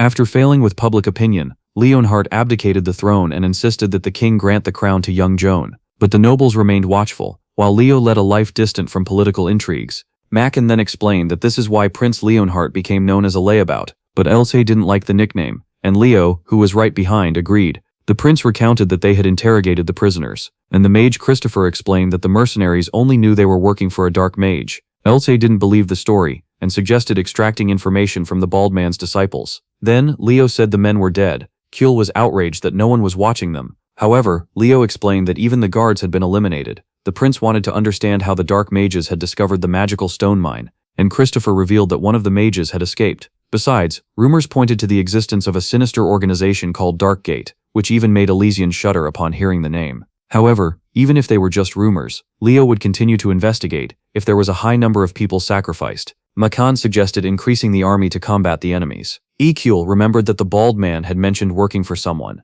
Then, old Christopher became enraged, stating he would never agree to die for dark wizards who, without the help of demons, could barely draw a magic circle, until the wizard suddenly asked if Li Yun wanted to be his disciple. This brought a smile to Elysian, as the bearded man was a court wizard. However, Kuehl was pensive, even with the rogue's support. She suddenly saw some men enter the tavern looking for her. She revealed they belonged to Stefan's mercantile group, for whom she worked. Then, the prince's guards promptly closed in on the henchmen, but Kuehl asked Leonhardt to let them handle the situation. And so, the prince and his men left the tavern. Then, the merchant explained he would need to take Palm to the boss. However, Li Yunqing commented that the rogue was still in his service, but the mustached man found the MC very arrogant and lunged at him, until Lucy appeared, landing a spinning kick on the man's face. Soon the group took care of the merchants, and Kuehl commented that if they wanted to take Palm, they would have to go through them. Then, the only one left to tell the tale fled in terror. Kuehl even taunted the man, telling him to run back to his mother. But Sherman advised the heroes not to mess with the merchants, as they were connected to the Hines family. However, Palm Civet was so furious that she promised to beat them all up, and Kuehl liked the idea. So that became the quintet's new objective. The tavern door burst open with the band of merchants returning to settle the score, and Sherman simply asked the MC not to break his establishment. One of the men ordered the rogue to accompany them, and in response his face was drenched with water. Kuehl, eager for a commotion, threw the water at the henchman. Then the bald man, who was not the wizard, ordered everyone to attack. On one side they saw Makan just waiting to turn them into cat food. On the other, there was the frail group of prodigious teenagers. The merchants then decided to go after the youths. But the priestess, who was also skilled in hand-to-hand combat, immediately showed how to hit the enemy's lower parts. Lucy, who already enjoyed the battle, quickly put two to sleep. Palm, with her whip, dominated several more, and when Makan lifted one of them with great strength, even Sherman joined the fight to prevent his mugs from being broken. Kuehl was impressed with Katina's calmness while her companion fought intensely, and when the bald man tried to grab our protagonist from behind, he received such a strong shock that he writhed on the ground. Then, the beating was enough to make the merchants retreat, and incredibly, the situation in the tavern didn't stop there. Sherman complained to the people, saying that wasn't how one entered someone else's establishment. Other better-equipped men arrived to find out who had messed with Stefan, and Stefan himself came right behind, with a criminal leader's demeanor, telling Palm that if she returned to him, she could leave that mess behind. Kuehl stepped forward and told the man to leave the girl alone, but Stefan explained that the thief owed him a lot of money, and the girl gritted her teeth when the man mentioned 3,000, as most of that amount was just interest. Kuehl wanted to know if the leader was only after her because of the fairy forest, and smiling, Stefan confirmed. Then, the boy accused the man of what happened to Camille. The man was furious, but Kuehl said they learned everything from the fairy queen. However, Stefan decided to propose a deal, and asked the group to gather Calvino leaves in the forest. The protagonist was unsure what it was about, but Makan explained it was an herb used to anesthetize people. The leader also asked for the fairy queen, alive or dead, as only then would Palm be free of her debts. Lucy and Kuehl immediately refused the man's rude request.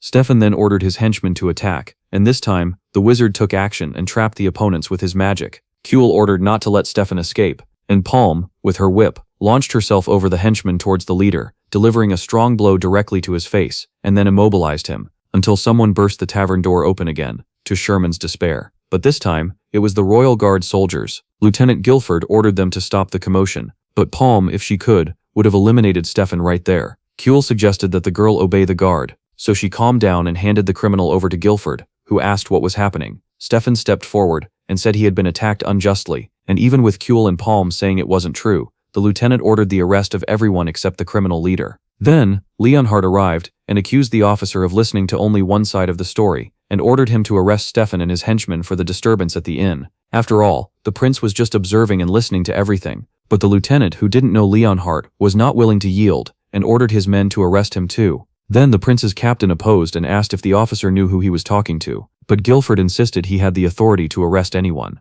Then Leo questioned if such a law applied to royalty, but Stefan scoffed at the idea that the prince himself was among the commoners, until one of the soldiers suggested Guilford take a look outside the tavern and noticed the entourage with Leonhardt's emblem. Then the sheriff of La Rochelle approached desperately and asked if the lieutenant had lost his mind. Guilford was perplexed to discover he almost ordered the arrest of the prince and knelt before the hero, offering his life as punishment. Leo then exposed that the lieutenant acted like someone who was bribed by Stefan, and ordered the sheriff to investigate if the criminal was involved with the illegal herb market. The bandit was furious with the situation, and Palm took the opportunity to land a few more blows on the guy. Stefan was taken into custody, and Palm Civet felt relieved after so much suffering at the hands of the bandit. In the end, she was grateful for the help from Kuehl and Leo in solving her problem. The wizard Christopher didn't miss the chance to try recruiting Leo again, but Kuehl, this time, gathered courage and rejected the offer to become his disciple, explaining that he was on a mission for his master, which left the old wizard saddened. Leo wanted to know where the heroes were heading, and Elysian replied they were on their way to the Kingdom of Goose.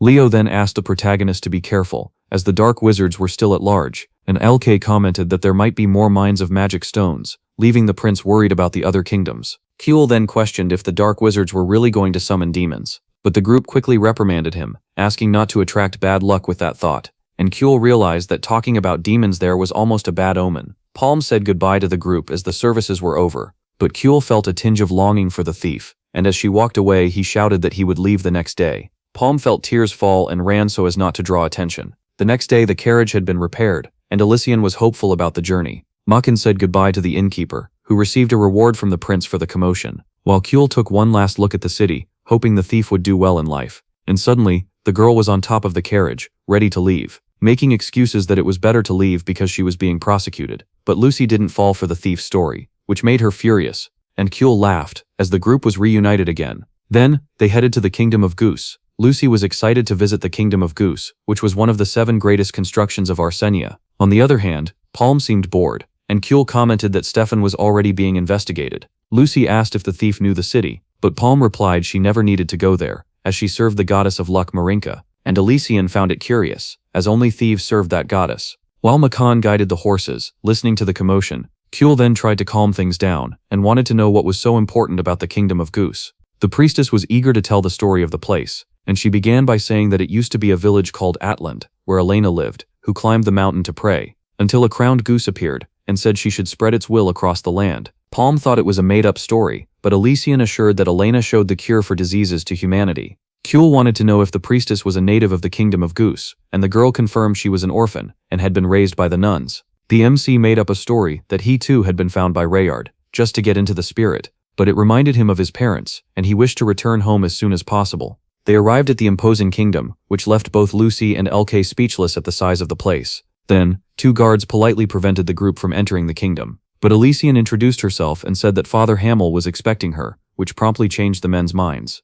Kuehl realized that the priestess was renowned there. They were then taken to a vegetarian banquet, which did not please the carnivores of the group. Father Hamill appeared, greeting the guests, but the MC deduced that the man was excessively muscular. Meccan asked if the priest had read the letter he sent, and the man confirmed, expressing sorrow for Kale's death, and wanted to know about the donation. Elysian was curious, and the priest commented that a large sum had been donated in the girl's name, and thus they were assuming she was the lost daughter of the royal family. Kuehl understood that Leo's help made the guards change their stance upon hearing the priestess's name. The girl told the priest that they had faced the dark wizards but were in the kingdom for another reason. She revealed that she had received a message from the oracle, leaving the priest so surprised that he wanted to bring the pope to the priestess's presence immediately. Elysian tried to say she wasn't ready for the occasion, but the muscular priest of Arsenia wouldn't hear of it. The girl was desperate, but Kuehl tried to comfort her. Then an old man in pajamas came running, and Kuehl indicated where the bathroom was. But Elysian recognized Pope Hu Hang Nim and awkwardly introduced herself to the man. Already dressed appropriately, the old man commented that he was expecting the message. Elysian then uttered the words of the prophecy,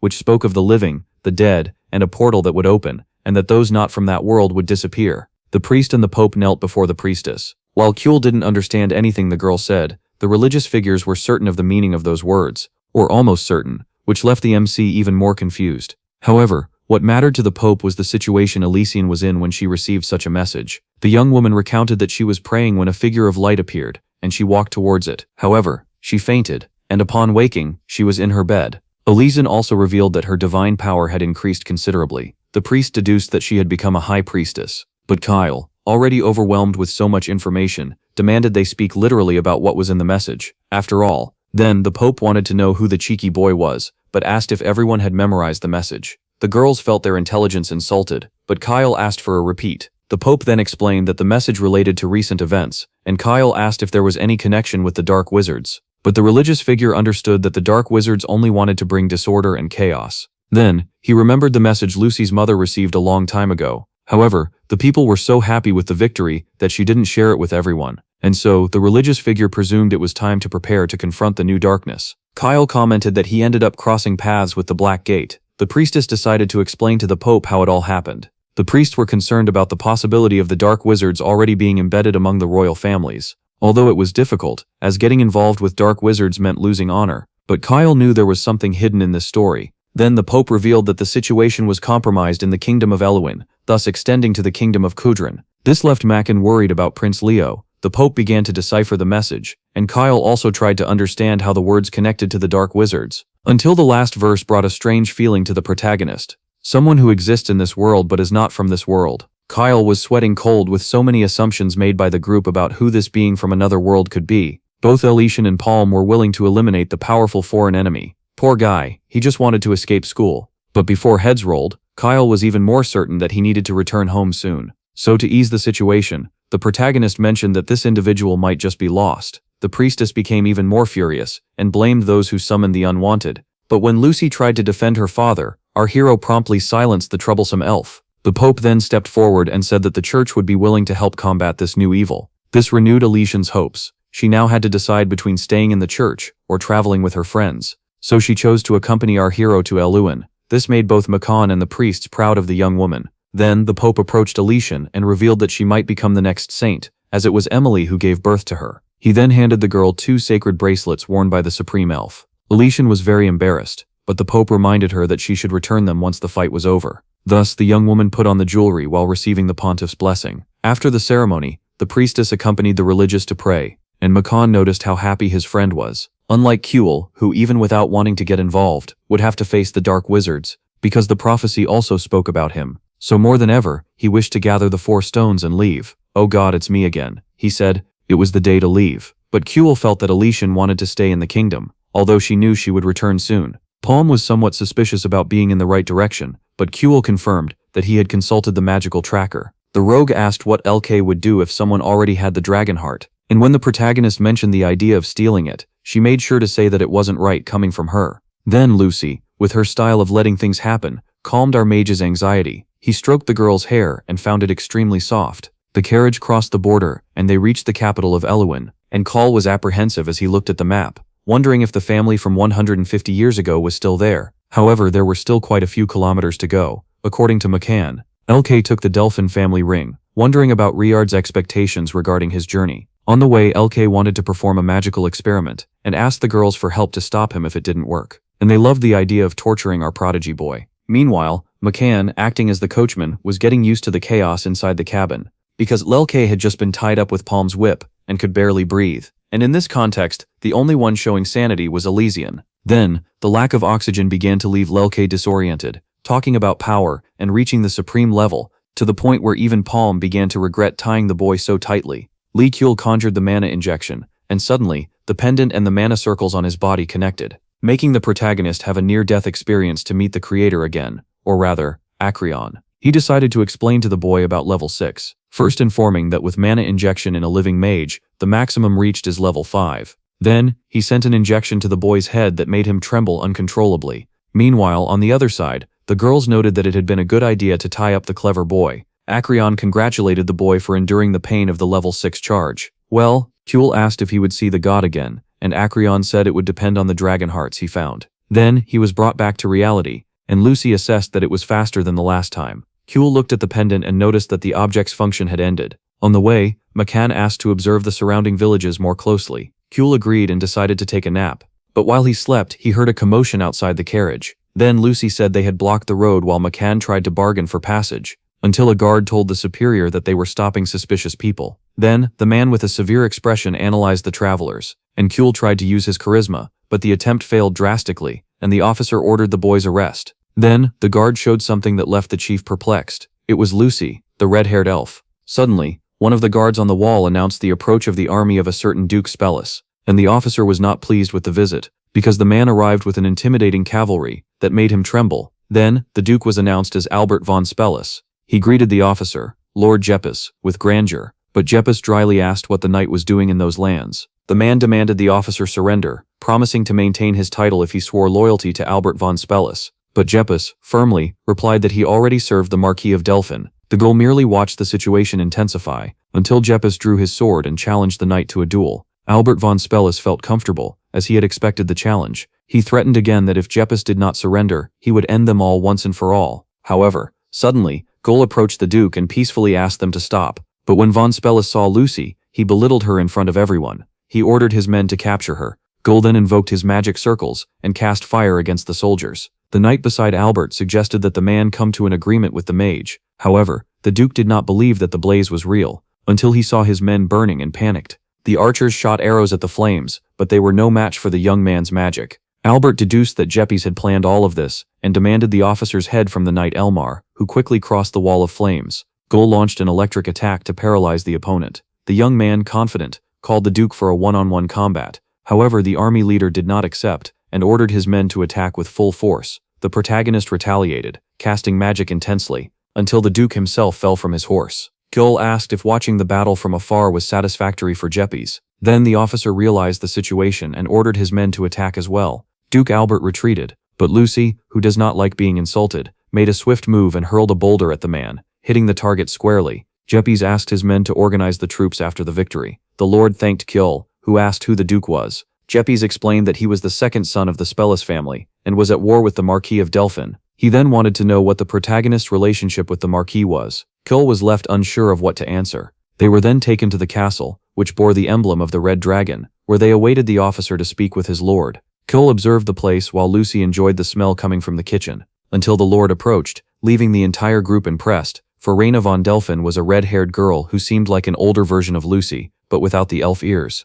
Kuhl noticed the resemblance, and understood that Albert did not want to take the elf without a purpose. The two stared at each other. Kuhl asked how Reina became a lord without being Delphin's daughter. But before any explanation, the lord asked the protagonist to introduce himself as well, demanding a bit of manners. After the explanation by the fireplace, Reina thanked Kuhl for the help against Albert von Spellis. She wanted to know what connection the elf Lucy had with the Marquis of Delphin, due to her physical characteristics. However, when the elf was about to mention Reynard, Kuhl covered her mouth, thinking it best to omit that information. Kuhl still tried to whisper in Lucy's ear, but she did not understand the message. He then turned to the Lord and asked if she had any idea who had sent them there. Rainey then revealed that the king had abdicated the throne and went to the mountains to seek the Red Dragon.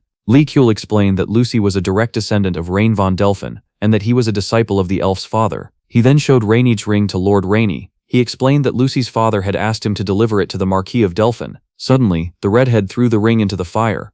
Kuhl, desperate, grabbed the poker and retrieved the object from the embers. Rainey took the ring, which was not hot, and explained that the family artifact was made of dragon bones, being practically unbreakable. According to Rainey, the first monarch had made 2 rings, one for himself and the other for his son, thus throwing it into the fire confirmed its authenticity. The Lord deduced that she and Lucy were distant relatives. Kuhl was astonished to learn that Lucy, with her youthful appearance, was older than the redhead of the castle. Rainey then explained that Lucy was 10 years older than her. This made Locke curious to know if the half-elf could be older than him as well. The protagonist got straight to the point and said he was looking for the Blackstream sword. Rainey was suspicious, and the protagonist explained that his master had asked him to find it, as it would provide answers. However, the Lord revealed that the sword had been given to the Duke of Spellis, which left the mage outraged. The girl explained that the king, still very young, appointed the Duke, who upon gaining a high position, changed the advisors. This affected even Rainey's father and uncle, who were executed in their carriage, despite being escorted by 4 knights.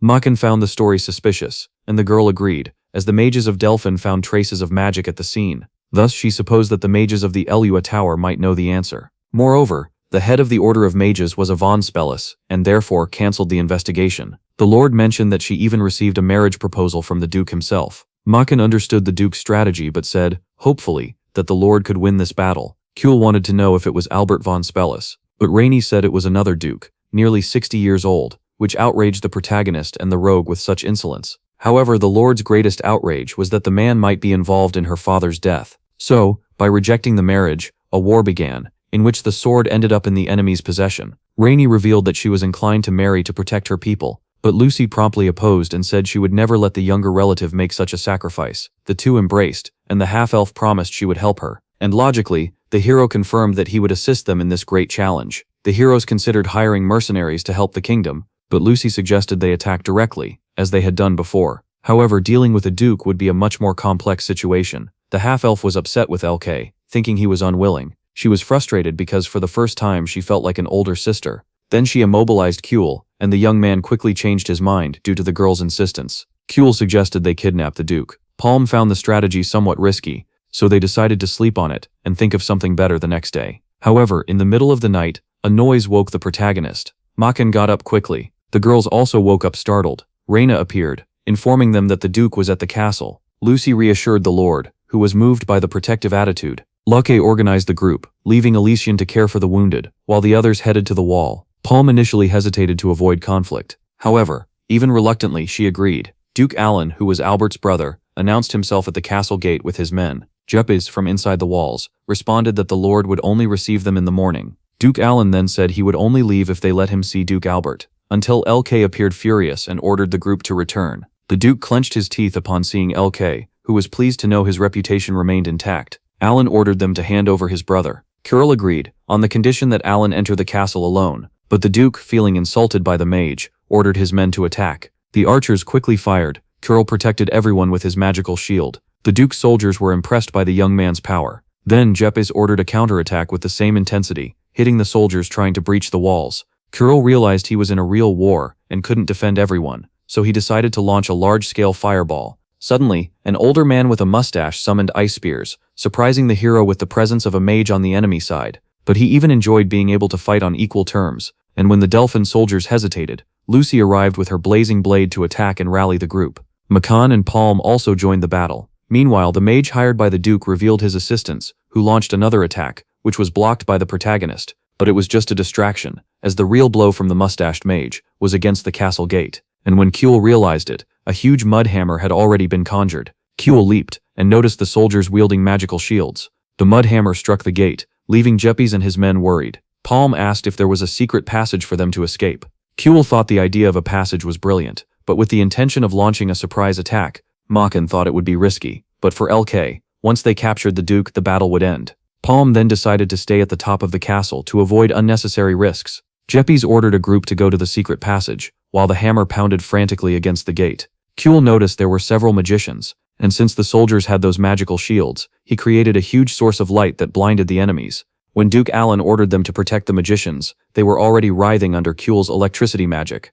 With the magicians down, Jepes ordered the attack, but suddenly, Duke Alan conjured a circle of fire, revealing himself as a magician to the protagonist. The mustached magician continued his plan with the mud hammer. Then Kuhl tried to target him, but the magicians beside him blocked the attack. Our hero decided to freeze the hammer with his magic, and then threw a fireball that disintegrated the weapon. Duke Alan was astonished, while the mustached magician was determined to eliminate the boy. He asked the Duke to focus on the gate, as he would take care of the hero. The magician made his way through his disciples and launched a powerful spell. Kuhl did the same. The two cast the same arcane magic, and were measuring forces, while Jepes ordered everyone to move away from there. The older magician was perplexed to realize that Kuhl was absorbing his mana, and the Duke understood that the boy had exceptional abilities, so exceptional that he called himself the Great Master LK. In a moment of pure emotion, LK was at the same level as the magician, and therefore decided to face him on equal terms. The guards moved away with the combat, and even with the Duke calling the magician, Byron was only focused on the protagonist. Then, Alan and the other magicians attacked LK from behind, but Jepes quickly ordered his men to create a shield barrier to protect the hero, until the boy activated his dragon heart, leaving the old magician indignant with the magnitude of his power, which practically consumed him. The Duke did not move a muscle, while Kuhl, even exhausted, prepared the next wave of attack, which exploded over the enemies' heads. The boy was already trembling due to the high mana expenditure. Therefore, the Duke ordered his men to keep advancing. But suddenly, Makan and his allies emerged to confront them, knocking down the soldiers who mistook Lucy for Lady Reyna. But the elf made sure to make it clear that she was the older sister. The Duke's knight, foreseeing defeat, suggested they retreat, and so Duke Alan did, but LK was not willing to let them escape. Then Lucy jumped over Makan, who threw the elf with all his strength. The girl flew towards Alan, who couldn't believe what he was seeing. Lucy conjured her flaming blade, shouting her father's name, and after spreading the flames, delivered a strong kick to the cowardly Duke, who fell heavily to the ground. Lucy pointed the sword at the man, forcing his surrender. However, she saw something in the Duke that distracted her for a few seconds. Alan, however, surrendered without noticing the girl's expression. Delphin exploded in celebration, while Reyna thanked tearfully from her tower, to the satisfaction of the hero, who was completely exhausted and injured. The lady ran to hug her sister, but Kael, with a dirty face, thought he deserved a gesture of affection too. So Makan gave the boy a strong hug, until the imprisoned Duke uttered the classic threat, asking if they knew who he was. However, Lucy and LK just looked at the noble without the slightest interest. The Duke threatened, saying his father would not let that affront go unpunished. Kael commented that the Duke was rude because he didn't let people sleep, but Lucy wanted to end the commotion quickly. So, even tired and without any mana, LK agreed with the elf. However, Palm, indignant, said you have to stop causing so much trouble. But Kael justified that if the Lord of Spellis knew about the defeat, he would send more troops, so that was the best time to attack. LK decided to demand help from the young Duke, who immediately refused. Then Kael ordered them to force him to cooperate, and the man was paralyzed with fear, but the MC only wanted the clothes of the men from Spellis to execute his plan. Delphin's troop arrived at the Spellis castle, and Kael used magic to transform into Duke Alan. The MC ordered the gate to be opened and lied that they had won the battle, showing Reyna as a prisoner. With the gates open, Kael and the group were greeted by a counselor, but in a hurry, he asked where his father was. The man said the Lord was busy in the office. Then LK mentioned that a dark mage had appeared in Delphin, alarming the members of Spellis. Palm praised the mage's performance, but inside, he was extremely nervous, until the Lord arrived wanting to know the news, and Duke Kael suggested that the Lord listen to the false prisoner. But suddenly the Lord realized that Kael was not his son Alan. Then the mage revealed himself. As the guards moved towards them, Lucy showed her claws and launched an attack. And when the Lord noticed that Reyna was also an imposter, it was too late, for Lucy skillfully immobilized him, and along with LK, they taunted the captured Lord. The Lord still tried to threaten the boy, but LK asked the man to cooperate for the sake of his children, and noticing the Lord's intransigence, said he would count to 3 before Lucy slit his throat. Then, at 3, Lord Spellis ordered his men to lower their weapons. Numerous swords were thrown to the ground, and Lucy struck the Lord to render him unconscious. The Lord fell unconscious into Makan's arms, who promised to take him back safely, but Kael made it clear to the counselor that if he tried anything, the Lord would be eliminated. The troop left the castle with the captive Lord, and Palm commented to Makan that she had been very nervous. The people of Delphin welcomed the heroes with applause for the success of the plan, and Reyna seemed unable to believe that the war had come to an end.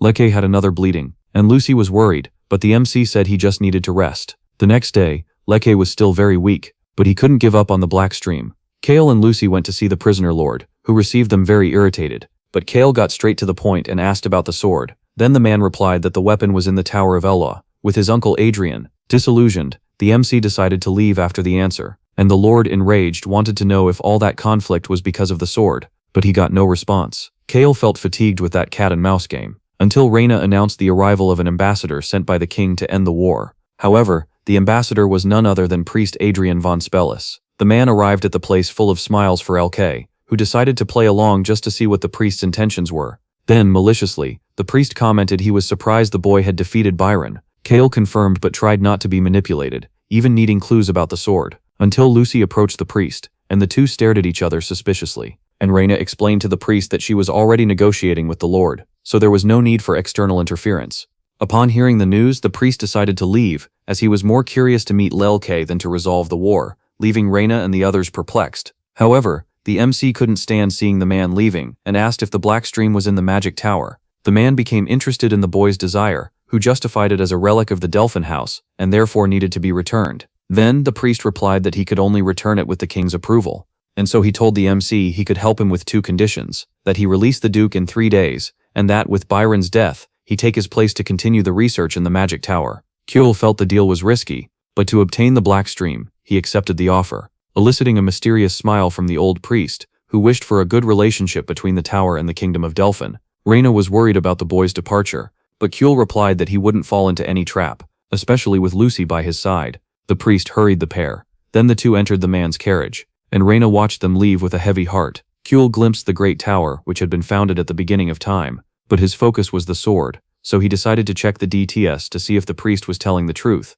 and to his luck, the artifact was indeed in the tower. They followed Adrian through the tower's hall, which exuded magic, until one of the disciples approached the master, concerned about his absence. But Adrian reassured the man and asked him to call Linfield and Edgar to the laboratory. The priest informed Like that they would go to the top of the tower. The boy wanted to joke, asking if they would have to climb stairs, but he was surprised to learn they would ascend in a kind of elevator, activated by a magic circle. Adrian boasted about the vehicle to the boy, who had seen many like it in his world. They arrived at the Elder's laboratory. Lucy nudged the MC, as she had a bad feeling. Like asked if there was any danger, but the girl didn't sense the presence of the dragon heart. So the MC told the elf they would focus on getting the sword, and then leave. The priest then took some papers he was working on, and handed them to the boy. Kuehl looked at the formulas and told the priest he would try to reproduce them. Then the elder's 2 disciples arrived at the laboratory to help. Our hero wished to see the sword, but the priest wanted to know how the young man had defeated a level 7 mage, and he wasn't talking about Byron, but about Vister, the bald dark mage. Like realized he had fallen into a trap, and quickly instructed Lucy to flee the place. Then Adrian reached out to a magic globe and electrocuted our heroes before they could escape. Suddenly Lucy opened her eyes and hit LK with a flying kick, absorbing all the electric charge herself. She then spun and landed ready for combat, while Like, pinned against the shelf, thanked her for the peculiar way she saved him. The priest calmly ordered his disciples not to let them escape. Suddenly Edgar cast magic towards the duo, but Lucy moved one of the shelves to block it. However, LK couldn't move due to the shock, until he saw some barrels, and had an idea. The boy explained that the priest wanted to capture him, so he asked the elf to return to Delphin to request reinforcements from Lord Reyna. LK decided to surrender to the man, but Adrian was not convinced. Then the MC shouted to Lucy, and she promptly threw a barrel into the air, which began to spill gunpowder. The elder widened his eyes at such danger, but Kyle didn't hesitate and set the gunpowder on fire. People on the street saw the explosion at the top of the tower, and Lucy throwing herself out of the place. The girl fell in free fall towards the crowd, landing on her feet like a feline, but she glanced back, wishing the MC luck. Meanwhile, the boy was being overpowered by the silver-haired priest, who ordered the disciples to take him unconscious behind bars. LK woke up inside the cell, regretting not realizing the elder was a dark mage, and noticed he couldn't use magic. The boy hoped Lucy had escaped, because if anything happened to her, Reward would roast him alive. Adrian appeared in the cell and wanted to know why the hero fought against dark mages, but Kuehl, indignant, threatened that the Tower of the Wise would judge the priest for that. Then he saw the black stream in the disciples' hands, and the priest became furious, assuming the MC wanted to give it to the elf with Delphin's blood. But shouting, he said the weapon only responded to its owner and had been useless since the Holy War. Like observed every word of the priest, who continued to tell about the myth of the sword, which could cut anything when wielded by Rain Delphin, its creator, or the hero of the Holy War, Shastar. Like decided to play along, and said his master had sent him to help Lucy wield the sword. Then the priest wanted to know who this master was, and our MC felt a knot in his stomach when the man said he would torture him if he lied, until the chains pinned him to the wall, and without hesitation, he told everything about the dragon, his mage training, and his level. Adrian still suspected the boy, and found it absurd for someone to reach level 5 in 100 days, so he ordered the disciple to torture the boy. Linfield conjured 2 circles on LK's head, but our hero felt no pain. However, he decided to pretend he was in great pain, and screamed in despair, and the disciple felt superior with his feeble magic, but found it strange because the boy revealed no valuable information, so he decided to take the MC to the Black Gate, mentioning there was someone there capable of extracting any secret. LK knew that name, and to not jeopardize his escape, said he would tell everything. He began to whisper, and when Linfield got closer, he delivered a strong headbutt to his opponent's nose. As the situation intensified, LK used a leg lock to immobilize the cowardly disciple, but when released, Yahello was so furious that he decided to cut our hero in half. However, before his magic could be cast, someone stopped him. Who would have thought? It was Palm, the thief. She bragged about arriving just in time. Kel was pleased to see her there, but the position in which he was immobilized was already bothering him. So the girl broke his shackles, and said she had gone to the tower with Lucy and Elysian, causing a great commotion because the wizards didn't want to let her in. Meanwhile, they went to find Lucy, who was happy because LK hadn't suffered any serious injuries. The trio followed a secret passage where Adrian was conducting macabre experiments, but LK couldn't escape without the sword to prove that the priest was aligned with the dark wizards, until he sensed the presence of something and conjured a shield against 2 wizards with skull masks, convinced that our hero was under the influence of mental torture. LK asked Lucy to look for the sword while Palm tried to escape discreetly. The wizards set up their magic circles, and LK launched a relentless attack. In the midst of the magical battle, Lucy attacked the masked wizards, but LK realized they were just mirages. The dark wizard cast an intensified spell, and LK, after blocking the attack with water, powerfully summoned the shadows. But the enemy was prepared and conjured an anti-magic wall. While Lucy tried to hit the real wizards, LK felt a hand weigh on his head, but the blow wasn't enough to knock him down, until he saw the globe Adrian used to shock them earlier and asked Lucy to stay behind him. Then he concentrated all his mana and fired arcane magic at the adversaries, causing another explosion at the top of the tower. The wizards searched for LK in the smoke, and suddenly, they felt the shock coursing through their bodies. Yahello felt satisfaction, seeing the enemies taste their own poison. Even Palm took the chance to land some blows on the incapacitated wizards. LK decided to take the tied-up prisoners, while Lucy and Palm went to look for the sword, but the elevator wouldn't work in LK's hands. Then suddenly, a large group of wizards appeared to ambush our hero. There was a multiple attack from the enemies, and our hero promptly defended himself, confident for having managed to recover some of his energy. But to not prolong the combat, he cast a spell on the elevator and began to fall, taking only the tied-up wizards. However, to avoid being crushed in the fall, he executed a gravity control spell, which, despite the abrupt descent, was enough to save our hero and show everyone in Adrian's presence that there were dark wizards in the tower. The old man then ground his teeth and ordered Delphin's guards to leave the tower, but the men said they would only leave if Adrian cooperated with the investigation. The old man, however, resisted and accused the act of being a conspiracy by the Church of Light, inciting his disciples to attack. Then a battle began between the wizards and the clergy soldiers, and Keek saw the priest flee the scene. Makan threw the young man, who went straight to the priest but ended up crashing into a stone wall, conjured by the old man. Adrian took the opportunity to gain distance, and Keek Saul showed extreme physical exhaustion, climbing some flights of stairs, until, after much effort, he reached the top in front of a door. He slowly entered the room, suggesting that the priest surrender, but the man's voice echoed in the darkness, showing conviction that he would emerge victorious from that situation, as he knew exactly what to do to deceive the young king and his mother. Keek Saul faced the old man, and wanted to know why he wished to destroy the kingdom of Elua. Then Adrian revealed that Shustar's feat in defeating the demon needed to be avenged, and for that reason, he himself poisoned the king. But his next step of delivering the sword to the Black Gate was interrupted by our prodigy boy. However, the dark old man had a surprise, and suddenly, a giant monster appeared. One of his experiments, thirsty for the blood of young meddling wizards. The creature was a terrifying chimera, which Adrian proudly commented he had created using his master's instructions.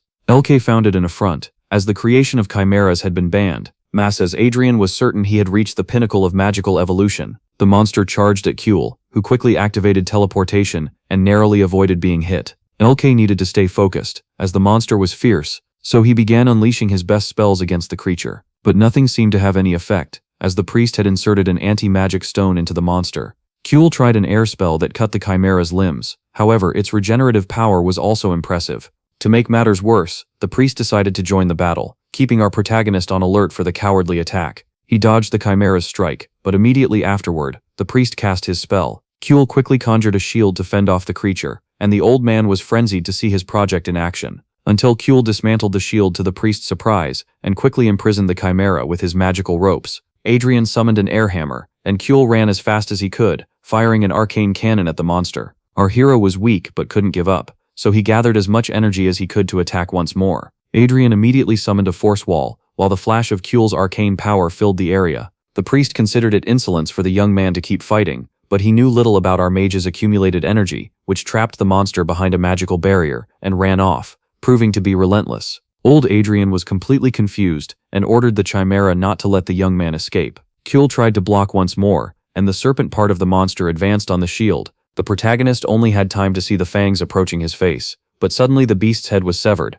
Lucy, the savior elf, arrived, demonstrating all her power, and she wasn't alone. Palm was incredulous at the hideous monster, while Kuel received the black stream sword from Lucy, who said, "Now it's up to you." The protagonist was surprised by the weight of the sword, which had no edge. Adrian watched, certain that the weapon would be useless. The serpent limb began to regenerate in the creature, and Lucy ordered Kuel to quickly do what needed to be done. The young man synchronized the dragon heart with the seed in his body, feeling unbearable pain as the mana gradually flowed. Then he fell again into the parallel world of his consciousness, along with Acreon, who awaited his return. But in the current situation, the dragon didn't want to take much of the young man's time. Kuel was puzzled, and was thrown back into reality, much more powerful, with his staff and sword in hand, as he had unlocked the 7th magic circle. The priest quickly attacked, removing the gravity from the environment, causing our heroes to levitate. Kuehl in turn cast his gravity control spell, and they returned to the ground, with Palm suffering a harsh fall. The old man was startled by the fact that Kuehl still had mana, and had no idea that now our hero was going to start fighting seriously, as the priest knew nothing about the dragon heart.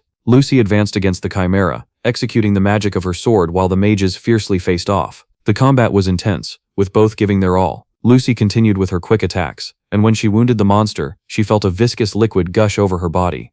Adrian celebrated while the elf seemed motionless before the serpent, but the beast seemed to burst from the inside out, and Lucy rose in her flames, like a phoenix rising from the ashes. The priest was outraged but would need much more to defeat the formidable red-haired warrior from Arsenia. Palm was amazed by her friend's display of power while Adrian wondered how the poison hadn't worked, even though she was an elf, but Kuehl knew it was because of the dragon blood. Lucy then charged once more, striking the monster's head, which suddenly delivered a brutal blow against the heroine, causing her to be thrown a few meters. Kuehl and Palm were worried while Lucy got up, somewhat dazed. Palm noticed that the elf was in danger, and when Kuehl tried to help her, the priest stood in his way. The chimera was ready to crush the girl until Palm gathered all the courage she had and advanced, burying Lucy's blade in the creature's eye. Kuehl then threw the black stream to the elf, and explained that she had the Riyard blood necessary to awaken the sword. Adrian was perplexed by the revelation. Then Lucy wielded the sword and struck the monster, splitting it in half with a single blow, thus bringing hope back to our hero's eyes.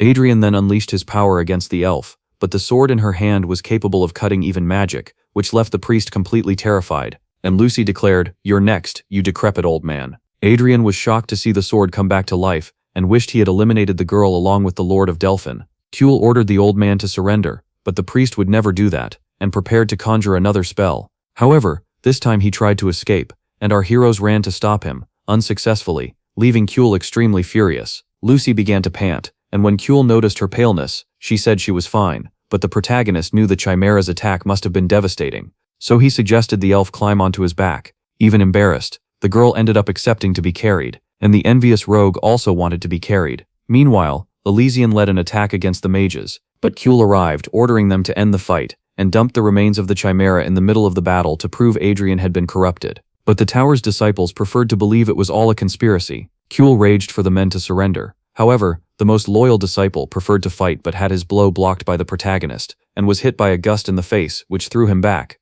Elysian declared that if there was no surrender, all would be considered dark mages. So there was no escape, they surrendered. Leke noticed Lucy was not well, and shouted for Elysian because the elf had fainted. Leke was desperate, and Elysian went to check Lucy's vital signs. But incredibly, she was just sleeping. With everything resolved, Makan informed that the royal guard would take care of the tower, and the priestess reprimanded the protagonist for leaving without them. Meanwhile, Palm made a point of saying she was responsible for saving the mage. In Delphin, Lord Reyna thanked the heroes for their work, but emphasized that she wished they had captured Adrian, although it wasn't easy to catch a level 7 mage. Still, given the circumstances, they managed to recover the black stream, which, despite being disproportionate for Lucy, was a good sword. Jepes announced to the Lord that the kingdom had been summoned for a meeting, and all the heroes should attend as well. Reyna commented that the last meeting had been conducted by Empress Kalina von Andrian, and it would be important for the heroes to attend. The day of the meeting arrived, and Kala showed he was not used to that kind of formality, making a comment Lucy did not understand.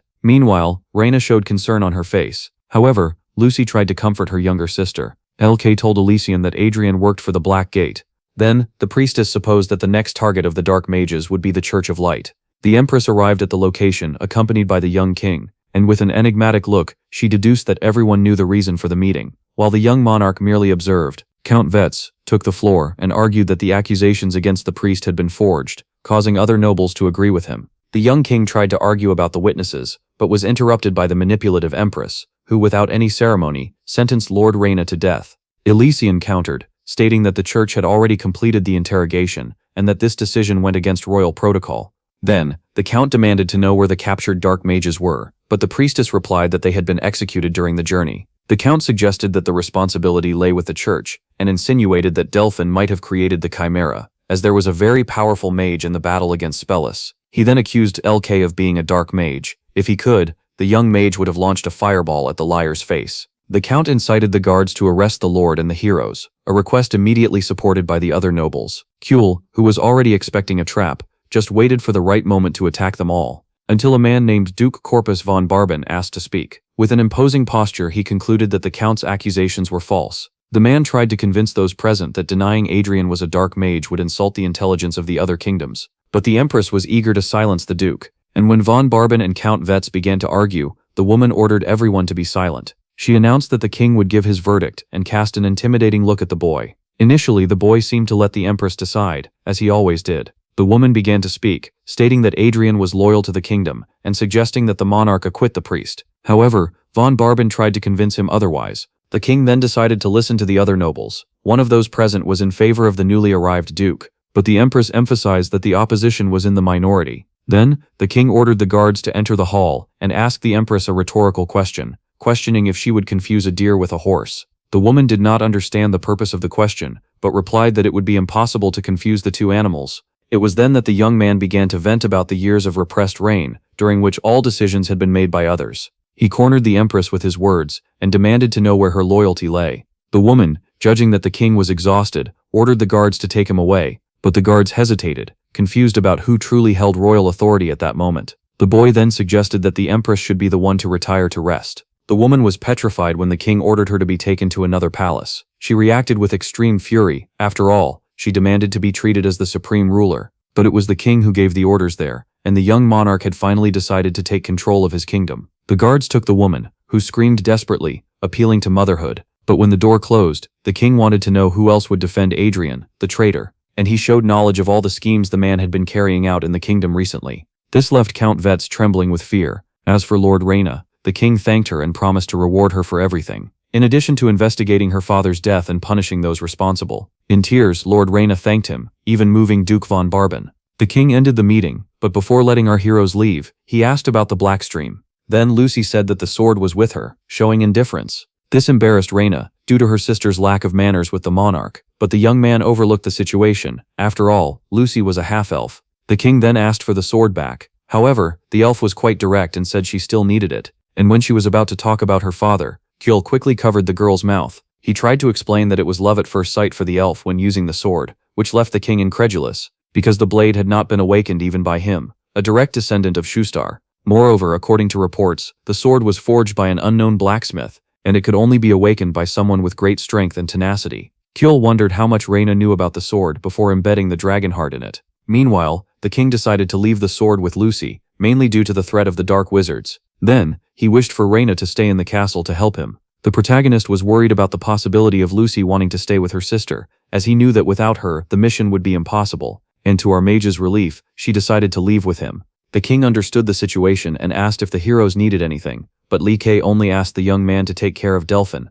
The sisters said goodbye, but Lucy wanted to make it clear that this was not a farewell. Reyna thanked Li for the assistance, and Lucy asked the lord to keep the flaming sword. The young woman shouted Riyard's name, and the blade quickly became incandescent. Thus the sisters had their own swords linked by Riyard's blood. The carriage departed, and that day, the red-haired family had hope for better days. The journey continued, tediously, while Lucy insisted for LK to unlock the dragon heart. Then McCann commented that they would pass by the Sage's Tower where mercenaries usually bought supplies, and Elysian remarked that every mage should visit the place at least once in their life. Lucy agreed with the priestess, and Kjol boldly lay on the elf's lap to relax, but the girl immediately pushed him away, and ordered him to quickly absorb the stone from the sword, which suddenly emitted a light against the will of our procrastinating mage. Then he was taken to a parallel world. Acreon received him as he had on previous occasions, and Li Ke wanted to know if he was bothering the sage. But for Acreon, it made no difference, as all of it was spatial memory. Kjol wanted to know if he could become an archmage, and also use dark magic. The father of dragons, with a stern expression, replied that the young man could only achieve that by making a pact with a demon, but Kjol was confused about which power was greater.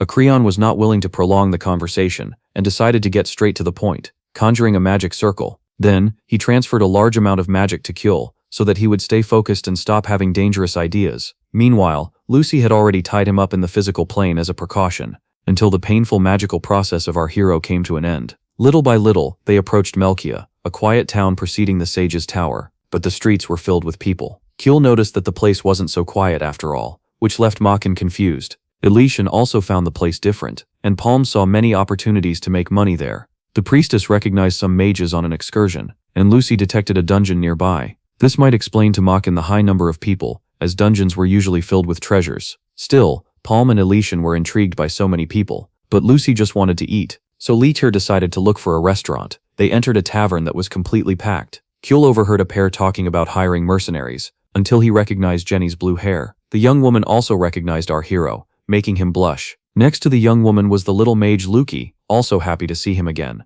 Palm, like any feline, was suspicious, but Makan received a warm hug from the blue-haired mercenary. Then Kyul opened his arms, eager to receive the same affection from the girl, but he only received a pat on the head. Luki found it amusing because he knew Jenny wasn't one to hug just anyone, but he soon trembled when he saw Lucy, who was devouring a pork shank, and tried to talk to her. Then Kyul found it amusing because he knew that when Lucy was eating, she didn't care about anything else. Our mage introduced Palm as the group's thief, but the girl quickly corrected him, stating that she had evolved into a treasure hunter. Kyul wanted to know the news from young Luki. Then the blonde boy, bothered by the noise, cast a spell to create a zone of silence around them. This left Palm and Kyul impressed with the new trick. The boy then boasted that he had reached level 5, and he confessed that our protagonist was the source of inspiration for his effort. But to the young man's despair, Kyul revealed that he was already in the 7th circle. Lucy confirmed Kyul's evolution, and the blonde boy was completely disheartened. Unlike Jenny, who congratulated our mage on his talent, Elysian was curious about why the pair was in those lands, but that was a mystery. However, the pair said they were pursuing someone who might be in the dungeon,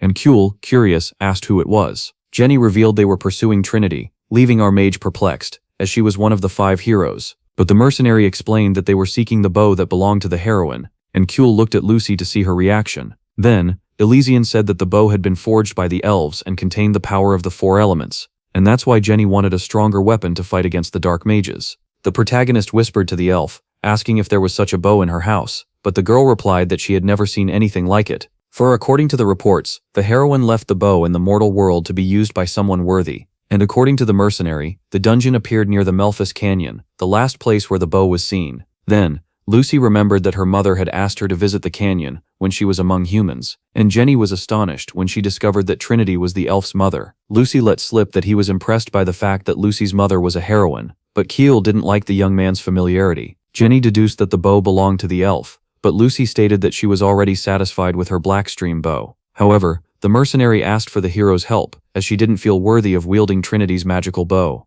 And Palm was pleased when Jenny mentioned she would pay the group for the service. Kyul commented that they were heading to the Sage's Tower, and Lucy found it pertinent, as the master of the place indeed wanted to meet our mage. Then, the duo offered to guide the heroes to the tower, believing that Lucy would bring them luck in their quest for the bow. Since they had all been battle partners before, they accepted the deal promptly. The next day, they headed to the canyon, which once served as a refuge for the dark wizards. There was a rumor that the dungeon was created by the wizard hero Lionel to protect the Trinity bow. Jenny mentioned that the wizard had feelings for the archer, and Kyul lamented the fact that his love was unrequited.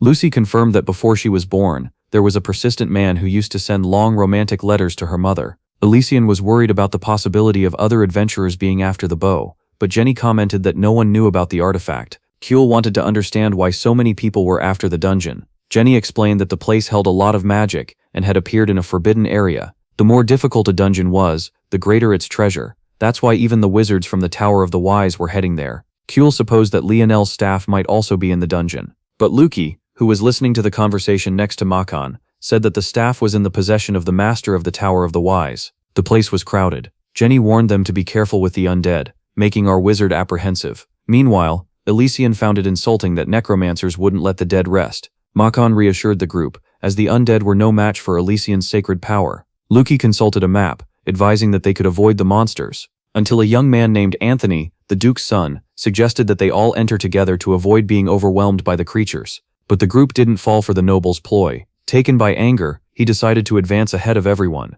Kyul was curious about the man who, according to Luki, was worth less than a count. The group followed the path even with the Duke's son going ahead, and the blonde wizard felt chills, as entire armies had already succumbed at that point of the path. Kyul grumbled because the passage was very narrow, and soon realized they were in an ambush, with several furious orcs surrounding them. But suddenly, Kyul remembered Sapphire's talking about the orcs, and his own intense training. The boy was ready for this kind of situation, and decided to show his claws, or rather his lightning, leaving the duo seeking the bow, perplexed by our hero's motivation. The orcs were not intimidated, while Duke Anthony also organized his troop for the battle. But Lucy, fearless, decided to face the monsters alone, leaving the young Duke indignant. But the elf charged into the attack, and began cutting down the creatures with immense ease, leaving the adventurers impressed, while Kyul also showed great motivation, electrocuting several monsters at once, until Lucy noticed something underground, and everyone began to lose balance with a tremor, when suddenly, several giant worms emerged hungry, causing many adventurers to give up on the treasure. Kuehl launched a fireball at one of the worms, but Lucy warned that the protagonist had aimed at the wrong side of the creature. Then everyone aimed at the monster's heads, and Jenny drew several arrows to reduce the margin of error, which flew and hit the targets squarely. Elysian, furious, also invoked her sacred power, strengthening the group's tiger, who lifted a rock full of fury against the creatures, then threw it to crush the hole from which they emerged. Palm thought the great tiger was extremely excited about the battle, while the adventurers noted the immense skill of that group. The Duke was also impressed, but soon noticed another attack, and quickly protected his knight. Kiang promptly summoned earth spears against the last opponent. The orcs, seeing the group's overwhelming power, retreated and fled, while Palm, who hadn't done anything, sent them away with attitude. Elysian began tending to the wounded, and Anthony approached Kiang to thank him for his help, inviting the group of heroes to join his team. But before responding, Elysian wanted to know why the Duke was going to the dungeon. The man revealed that, according to reports, there was a lot of gold left by the Dark Wizards, and that would be enough to save his kingdom. That's why he brought Talion, the man he saved, because he was a scholar of the canyon. Kael didn't reveal why he was there, so the Duke left with his historian. But Lucian commented to Lysian that this story about the Dark Wizard's treasure was a lie. Our protagonist then wondered if the Duke had bad intentions. Lucian recounted that Solas, the kingdom of Duke Anthony, suffered greatly against Silenon since the Holy War over the lands of Kansas, mainly due to its location and the influence of the Tower of the Wise, founded by Leonel. Despite being weakened, McCann mentioned that the kingdom had 3 beautiful princesses, and our mage was immediately interested, especially in Princess Irina, who easily enchanted everyone. But the girls in the group quickly dashed the protagonist's hopes, stating that there were already many beautiful women around. Lucy promptly told Lucy that he had eyes for no one else. Suddenly, Tion smelled something strange, and thus they noticed several soldiers' bodies strewn on the ground. But our mages didn't just smell the odor of the corpses. There was a strong presence of sulfur in the air, coming from hellhounds that appeared on the scene. The adventurers prepared their defenses, and a fight began against the beasts, which were repelled with every step they advanced, until one of the dogs came face to face with Talion, the historian, leaving the Duke worried about losing his guide. But the beast was eliminated by Kjoln's magic. Another beast was ready to spit fire, but Kjoln took down the hellhound before its attack, and Lucy attacked the animal, demonstrating that one should not play with danger. Lucy suggested they defeat whoever was controlling them, and Palm pointed to an imposing dog that was clearly the leader of the pack. The rogue decided to fight the leader monster and launched into the attack. Palm's whip wrapped around the beast's neck, then she began to pull it to dominate it in battle. Lucy intimidated the monster with her black sword, and Lucy was impressed with her combat skills. When the group thought they would rest, a wave of goblins came to attack them. Lee Kjoln took a deep breath, knowing they would have a lot of work. Lucy advanced fiercely against the goblins, handling the situation with ease. But the rest of the group was exhausted or injured, and Elysian noticed that more than half had already deserted out of fear. Kjol saw many with their hopes shattered, until Lucy called the protagonist to see one of the fallen soldiers, who had written in blood about the shadow hovering in the dungeon. The heroes noticed the mist that seemed to intimidate anyone who approached, and Kjol suggested they better prepare to explore the place. Elysian and Lucy also felt that the danger inside the dungeon was much greater. While the other adventurers murmured about the presence of the undead, the Duke whispered with Talion. Kjol then sharpened his hearing to listen to what the men were discussing, but was almost discovered by the noble's keen perception. The sun set, and Anthony's soldiers wished not to advance, so the Duke decided to camp. Around the campfire, Lechion wanted to know more about the Kingdom of Solas, and Lucy recounted that one of the princes had died in the Kansas War. Suddenly, Talion called Kjol to talk, inviting him to work in the Kingdom of Solas, but Lechier said he already knew about their war against Silenon. Talion, then outraged, recounted that they were under extortion from the enemy kingdom, besides having brutally murdered the prince. Kjol, noticing the man's anger, wanted to know what they intended to do if they found the treasure, but the historian replied that it was not up to him to decide, begging our hero to accept the offer. But Kjol had his own demands and wished the man good luck, who walked away muttering about revenge and lack of hope, and our protagonist felt a twinge of remorse. But the next day, upon waking, they had a surprise. The entire group of Duke Anthony had disappeared. Luki felt guilty, as he was on guard, but saw not a single suspicious movement during the night. Then, McCann warned that the men went through the dangerous valley. Alien didn't understand why the Duke had left,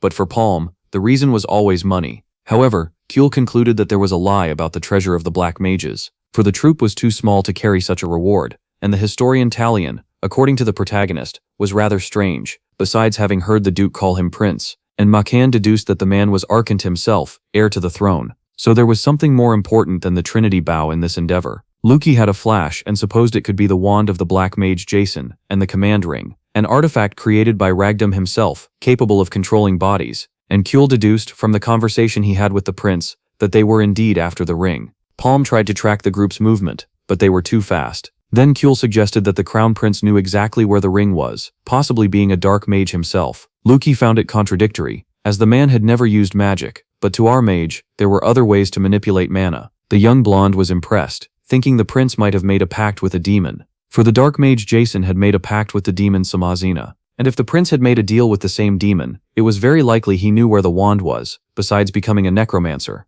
Until the mage's reasoning was broken by Palm's scream, as several skeletons began to approach. The monsters advanced mercilessly, and Makan, who now had the hand of fire, counterattacked. However, Palm was desperate, because even without heads, the skeletons still moved. Then Luki explained that they should attack the bodies of the bony creatures, and Makan followed through with his meteor punches. Lucy discovered that the black stream magic could break dark magic. Then Elysian, with her holy power, made the souls trapped in the bones rest, and Palm snuggled up to the priestess, calling her an older sister. Kunik suggested that the young woman not expend too much of her divine power, but Elysian said she was calm because the skeletons were very weak compared to her. Elysian noticed that the dead soldiers hadn't been there for long, and from the footprints Palm supposed the skeletons were protecting someone. Codex was outraged that the prince had killed his own allies and decided he should stop him. Palm announced that someone was watching them, and gradually the mist dissipated, revealing Anthony extremely injured. So much so that not even Elysian would be able to heal him. Codex still tried to ask the Duke where Arcant was,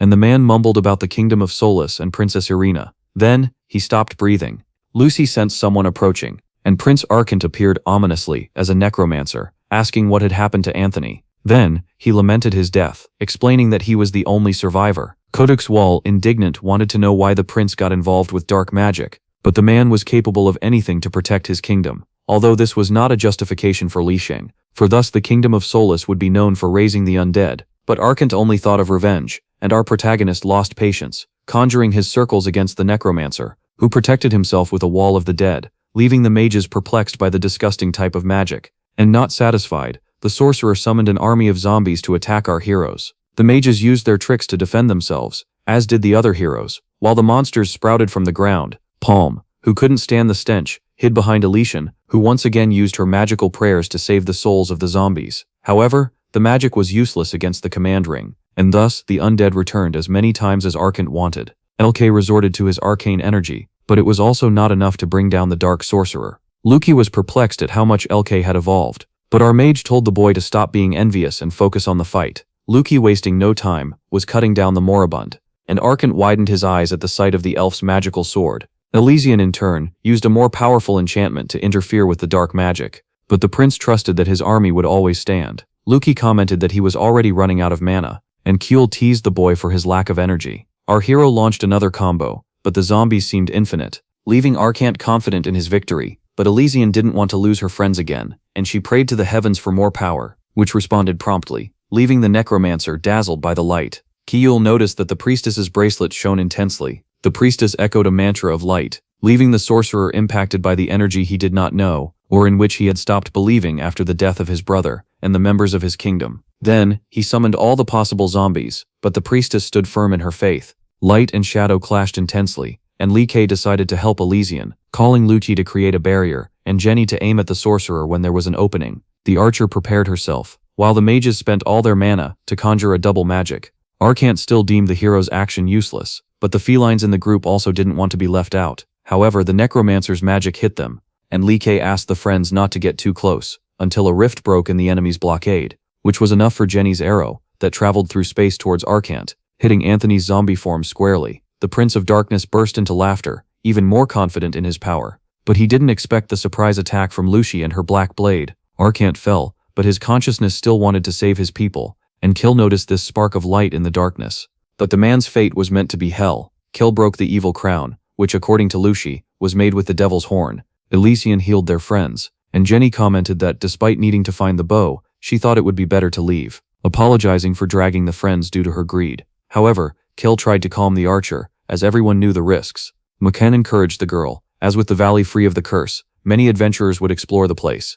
Wiki didn't accept them giving up, as the bow was a priority for Jenny to fight against the Black Gate. The archer changed her mind, and Kill wanted to know more about the dungeon and Lionel, but Lucy was intrigued by how someone as strong as the MC knew so little about Arsenia, and ended up leaving our foreign mage without knowing what to say. Then the young man told that Lionel was the son of a farmer, until he met a traveler, full of parables. But the boy was smart, And thus happened the meeting between the future hero mage and his master, Kirisis, who taught the magical signs to the boy, leading him to reach level 8 at just 25 years old. Then, when the Holy War occurred, Kirisis' tower was affected, and Lionel was in the dilemma between fighting the Dark Mage or saving the tower, until Shustar convinced the mage to fight against the Dark Mages to later build the Sage's tower. Luki continued, saying that Lionel reached level 9 at 30 years old, but Leonshi aimed to reach that level sooner, as he couldn't wait to defeat the Dark Mages and return to his peaceful life in Korea. The conversation was good, but the group reached the dungeon gate, and the mages were worried, as the place emanated very powerful magic. Palm, who also found the place dangerous, suggested entering through the back door, but Lucy, as always, went ahead without fear, and flung the door open, to LK's despair. In that great hall, Palm immediately got excited to search for treasures. The place seemed smaller inside, and Kuehl doubted that Lionel had built it alone. Just to be sure, the MC decided to detect the presence of traps, and suddenly conjured a magic missile, which Luki found too bold. However, the magic floated and lodged in the wall, which, to LK, had the power to absorb mana. Then they noticed that the dungeon was filled with level 9 magic that didn't allow conjuring objects, affecting only physical attributes. Palm understood absolutely nothing, and Kuehl explained that the mages couldn't use magic inside. With that, McCann hoped that nothing too dangerous would appear. And for the first time, the rogue told the mages to stay behind her to protect them. They found 2 golems in front of a door, which moved and blocked the entrance with their swords, until Lucy found a tombstone with a riddle that could lead them deeper or out of the dungeon. Lucy supposed that Lionel himself had written the riddle. Then Palm stepped forward and said it was just a matter of asking the right golem which door led to the dungeon's interior, something simple. But Kuehl, impatient with Palm's nonsense, informed that they could only ask one question. Then she understood and said that, in that case, it was fine. Luki commented that Lionel was an expert in creating golems. Jenny supposed there was no answer to the riddle, but Lee K found it unlikely. Lucy, however, told them to ask quickly, or she would attack the figures. And Makan gave the elf a massage to relax her. Kyle suddenly decided to ask the decisive question, and the group was curious to know the result. Then, the golem told them to go to the right, and Kyle informed the group that they should go to the left. Palm was a bit apprehensive about the stone creature's lie, but Luki demonstrated great skill in manipulation and persuasion in the riddle, which caused admiration. And, in the end, logic prevailed. They decided to confidently go left. Kyle mentioned he was learning about lies from the thief, who was quite upset. Meanwhile, Jenny congratulated the MC on his insight. Kyle gave the order, and the left door opened, while Palm kept grumbling, as wizard riddles were more annoying than she thought. Suddenly Kyle felt a headache, and Makan suggested they take a break. So they sat down, and the MC started feeling sleepy, until he fell asleep and saw Lionel talking to Trinity about Showstar's impulses, and later about the command circle, which was made from a demon's horn. Therefore, Lionel would try to seal the artifact, so it wouldn't fall into the wrong hands. But the elf said that this mission shouldn't be their concern. Then she wanted to know if the wizard wanted to destroy the command ring or keep it. Lionel took a deep breath and agreed with Trinity that things should be left as they were, until the MC felt a jolt, and woke up with a punch from Lucy, because he was drooling and snoring. Helke realized he was dreaming, until they saw other golems blocking the door, and to Palm's despair, the blonde wizard identified another riddle. But this time, it was similar to a math problem. Kehul suggested they read it several times until they understood. While the group struggled to interpret it, Luki started doing the calculations, until the MC, with a serene expression, seemed close to finding the solution to the problem, because in his original world, he was an academic test examiner, so he found the answer and shared it with Luki. The door opened, and suddenly, another complex puzzle appeared, involving a chicken, a fox, corn, and a canoe. In the end, they needed to figure out how many trips the person needed to make without the animals devouring each other or the food, and with another correct answer, the other door opened, which, for Leaky, was easier than facing monsters. But something behind him caught the hero's attention. Lionel and Trinity were talking in front of a rock about the magic bow, pondering how much man's greed would make him misuse magic, and for that reason, he decided to build the dungeon. Leaky widened his eyes, unsure if it was a kind of dream or mirage, but he asked Lucy if her mother's hair was blue. The elf confirmed and wanted to know the reason for the question, but the boy evaded, and noticed that the visions were of Trinity and Lionel. Another riddle about a golem appeared, and when Kuehl asked Luki if any were missing in the sage's tower, the blonde said yes, but it required level 9 magic to activate it. They moved on to another slightly more philosophical riddle, about barbers and paradoxes, which left Palm extremely confused, and after much thought, Lee K chose the second door. The golem suggested the MC switch doors as a bonus chance. Palm and Lucy chose different doors, and there was a discussion about who was right, but Kuehl decided to opt for the third door, which was Lucy's choice, and said he would enter, but if he didn't return, the group should attack golem number 2. Then Jenny decided to go with him.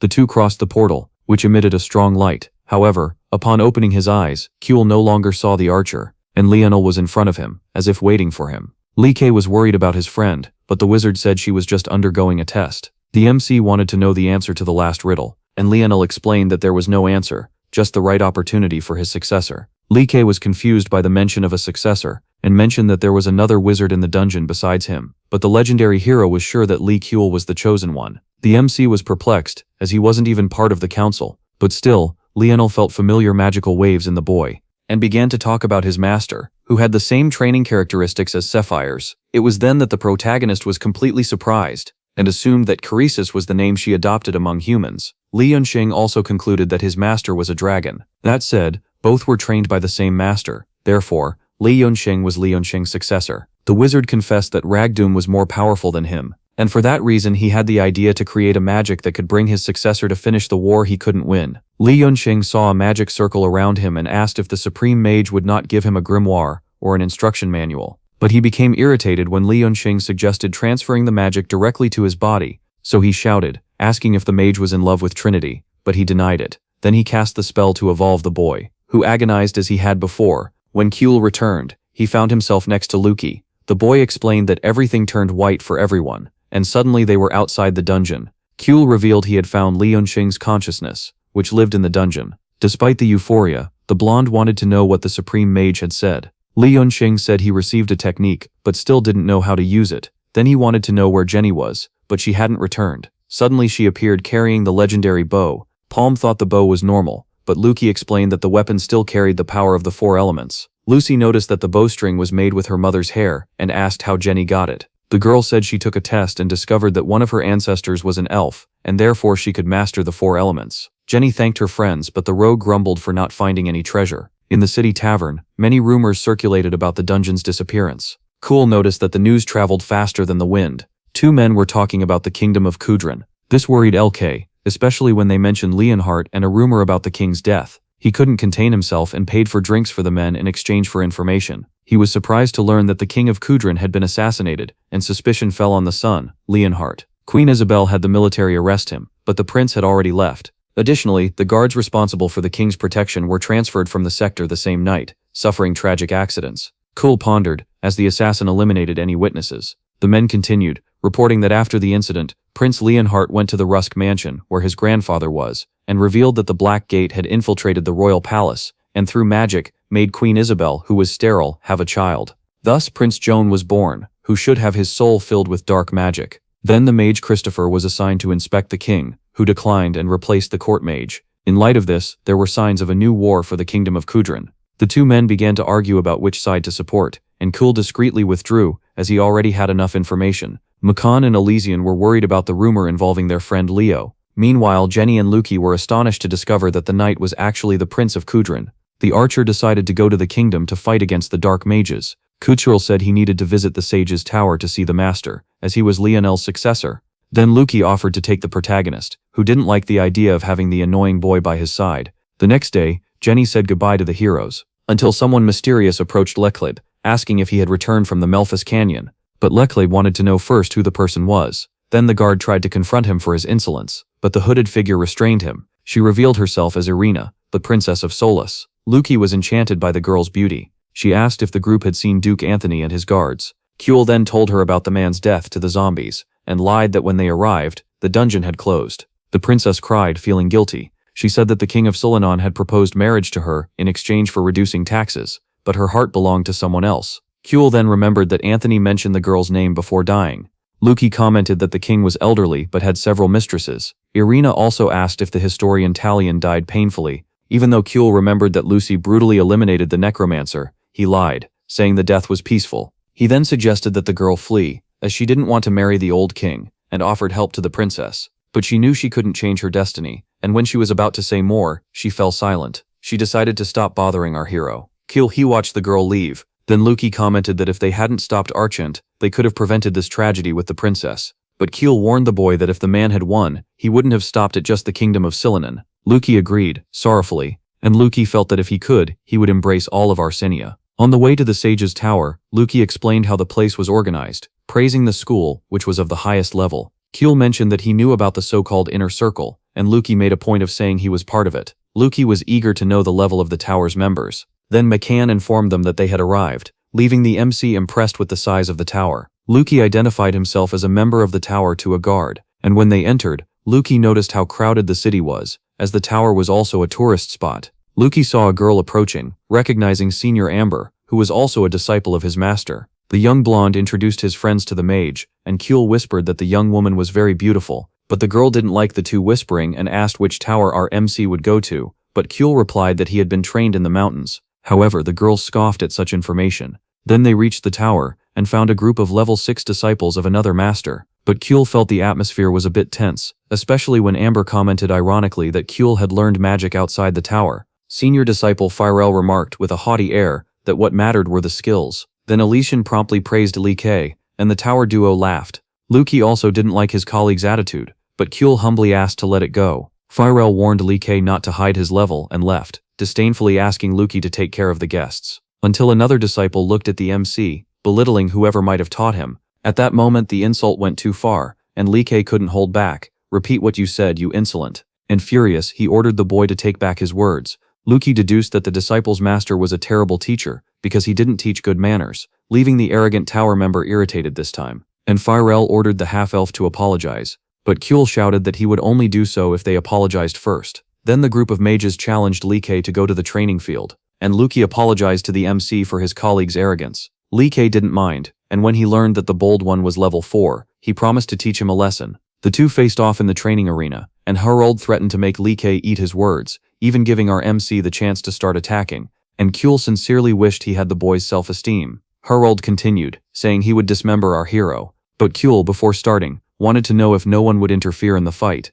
and Senior Farrell swore he wouldn't. Then Kuehl began with his air hammer, hitting the opponent squarely, which made Farrell sweat on his forehead, and the other disciples were left speechless by our mage. But while Harold trembled on the ground, Kuehl went to deliver the final blow, mercilessly, for the insult to his master. However, he suddenly conjured his shield, as he was attacked by Senior Farrell, who ordered the fight to end. Then Kuehl, outraged, wanted to know when the inner circle started teaching cowards. Amber reminded Farrell that interfering in a fight was against the rules, but the boy didn't listen to the girl, who was outraged. However, Farrell stepped forward to fight our mage, but Kuehl showed no fear of the blonde. Farrell attacked first, and Kuehl conjured a wall of fire as a block. The disciple noticed that the MC wasn't joking, so he quickly conjured 2 circles to attack again. And this time, Loke felt his vision blurred, but with just one move, he dispersed the enemy's magic, leaving Farrell incredulous. Then the tower disciple resorted to hellfire magic. However, Loke knew how to stop it, invoking ice horns. The two magics clashed, and the horn pierced through the fire, almost hitting the bully. Kuehl suggested that the arrogant one hit him with arcane magic, but the technique seemed unknown to Farrell. So our hero decided to show what it meant to be a true mage, launching a devastating arcane blast. However, someone suddenly stepped in front of Farrell and blocked the blow, and thus Kuehl met the boy's master with great mustaches. Farrell then began to twist the situation for the master, positioning himself as the victim. The man said he would investigate the facts and ordered Kuehl to step back, but the boy was rebellious. Then Luki announced that Master's side was one of the 7 sages. The man asked if Kuehl Tobey would obey him. Now, but Kuehl simply said that if he wasn't welcome he would leave the tower. He tried to tell his version of the events, but the master simply launched an arcane cannon at the young man, who promptly created a barrier. Side was surprised by the boy's technique, and wanted to know who he was. Confidently, he replied, "I am LK." But the mustached man wanted to know who his master was, and Kuehl explained that his disciples had insulted his master. Side looked disapprovingly at Farrell, and Kuehl demanded that the master make his student apologize. But Side told LK to calm down. Without wasting time, the mage said that the master should teach his disciples better. Then the man couldn't hold back and launched an attack, sending several meteors. LK welcomed them and conjured several fireballs. Farrell was rooting for his master, but someone appeared and disapproved of the disciples' attitude. Luki widened his eyes at the presence of the man, who quickly dissipated both attacks. Kuehl was impressed by the man's power. With a gentle appearance, he was called White. Luki welcomed his master, who was happy for the boy's return. LK introduced himself to Master White, and judged him extremely young. However, the man took the comment as a compliment. Then Luki proudly explained that White was the youngest master of the tower. The mustached master complained about the interruption of the duel, but LK promptly said that the man had also interrupted his duel. Amidst that discussion, Amber asked to speak. She wanted to tell the whole truth. Master White decided to listen to the girl. After learning what happened, he explained that a master was closer to a mage than a relative. He then suggested that Harold apologize to LK. LK forgave the young disciple curtly and considered the matter resolved. Then the master called for Pharrell, who was terrified, and asked for his staff, which he then broke unceremoniously. He then instructed Luki to guide the guests. But the mustached master did not take well to the young Master White's attitude. The group traveled by a magical elevator. They were enchanted by the view as the vehicle ascended. Luki noticed that Kuehl was not as impressed as the others, but in truth he felt homesick because there was a similar elevator in Korea. Later, Amber stopped in front of a door and knocked, finding everything very quiet. Suddenly, Kuehl opened the door with a sleepy expression and startled the girl. However, Li Yunxing was more startled to learn that the master wanted to see him. On the way, Amber apologized for the joke and suggested they become good friends. Kuehl was embarrassed, but accepted. Then, Amber took the opportunity to ask a bit more about how Kuehl acquired such skill. She casually supposed that fighting against dark mages was the path to evolution. Li Yunxing entered Master White's office, who praised him for his work in the Melphus Canyon. Without beating around the bush, the young man asked if there was a master named Marcus in the inner circle. White said that formally, there was no one by that name, but informally, there was a very skilled orphan disciple of the great master, who was called Marco. However, when the boy reached level 3 and could no longer evolve, he left the tower and changed his name. White then wanted to know what connection Kuehl's master had with the sage's tower. Kuehl thought it would be better to use a warning since everyone wanted to know where he came from. White then revealed that he researched the boy but was unsuccessful. Kuehl found it disrespectful, but the master apologized for investigating, considering the young man's feats incredible. The man said he inherited Li Yunjin's staff after becoming the tower's master. He was intrigued to learn that Li Yunjin used a staff identical to his. Li Yunjin revealed he was a disciple of Kirisis. This left White speechless, especially since the master was a dragon, but Kuehl asked the man to keep it a secret. The master was intrigued by the possibility of Li Yunjin being alive, as it would cause a stir in the magical world. He then suggested giving Li Yunjin a weight of the top of the tower, but the hero refused, as he had another mission. White realized how special Li Yunjin was for refusing something no mage would reject. The master asked Cal to accompany him to a special place. Then, he took him to a dark room, focused on defense against attacks from dark wizards. White wanted to know if Ilke intended to become the great master, since his mentor was the same as Lionel's. But this burden was too heavy for the young man, and White agreed, sorrowfully, for the 7 sages were not so united. Then he warned that there would be a festival at the tower, and invited Ilke to stay another day. The next morning, the disciples were staring at our heroes, but Lucy didn't care about the intimidating looks and continued to eat calmly. Lucy explained that of the 7 wizards of the tower, White was the only one at level 8. Then the MC wanted to know why there was a conflict among the masters, and Lucy told about the suspicion that some were inclined to build a city. Lucy supposed that this division would be a great opportunity for the dark wizards. Lucy, who had already finished her meal, showed impatience to go to the festival. Lucy wanted to continue the conversation, but the elf's look was intimidating. People were cheerfully strolling around the tower. Elysian wished McCann and Palm were with them, but one was fixing the cart, and the other was sleeping deeply. Amber and Lucy were getting along well, and when the MC noticed the approach of the black-haired girl, Lucy commented in a confidential tone that she was clearly interested in him. The young blonde, also wanting to show interest, offered a meat skewer to Lucy, and ended up having to pay for the food for the whole group. The day was pleasant, with everyone having a lot of fun, and Kagul found that break important. During the fireworks, Lucy took the opportunity to flirt again with the elf, and Amber asked Kagul if he would like to take a walk alone with her. The fireworks continued, but something in the sky caught the elf's attention. Meanwhile, Kagul noticed that the sound of the explosions was different. Suddenly, the tower began to explode from the inside out. Experheen screamed, remembering that McCann and Palm were still inside. Then Lucy indicated that they should follow him through a secret path. Everyone was worried about what might have happened, until voices echoed from the tower, announcing an accident and ordering the population to evacuate the area. Unfortunately, the elevator was not working. Suddenly Kyle and Lucy found themselves surrounded by Pharrell, who swore to eliminate our hero. Kyle summoned his staff and handed Blackstream to Lucy. Then Pharrell called for reinforcements. Trump, one of the 7 sages, who arrived eccentrically, wearing a clown accessory on his face. Lucy was shocked by the betrayal, as was Amber. However, Kyle, who had no ties to the arrogant wizard, challenged him to a direct combat. Then Master Trump prepared a series of magical bombardments. Kyle told everyone to move away, while he conjured a shield and prepared the counterattack. The maneuver left the eccentric master surprised by Kyle's ability to execute spell sequences. The battle between the two extended, with lightning bolts fired in all directions. But for Kyle, it was just a distraction strategy. Meanwhile, Lucy suddenly advanced and delivered a lethal attack against the insane-looking sage, eliminating him without any difficulty. The disciples were in shock at the master's fall, but now they were the ones in a critical situation, suffering from the power of a deeply disappointed Amber. And to worsen their situation, Firel received a strong kick from Lucy directly to the face. while Kyle applied strong psychological pressure on the other opponent. Kyle threatened Firel, stating that if he didn't tell the truth, he would suffer irreversible damage to his mind. The blonde wizard began to confess that, since the promotion of young White, dissatisfaction had grown. Some older masters did not agree with the decision, so they planned to build cities around the tower to stage a coup. But White did not allow the construction, as he wanted to focus on recording magical teachings to elevate the academic level. However, the rebellious wizards had already recruited a good number of followers.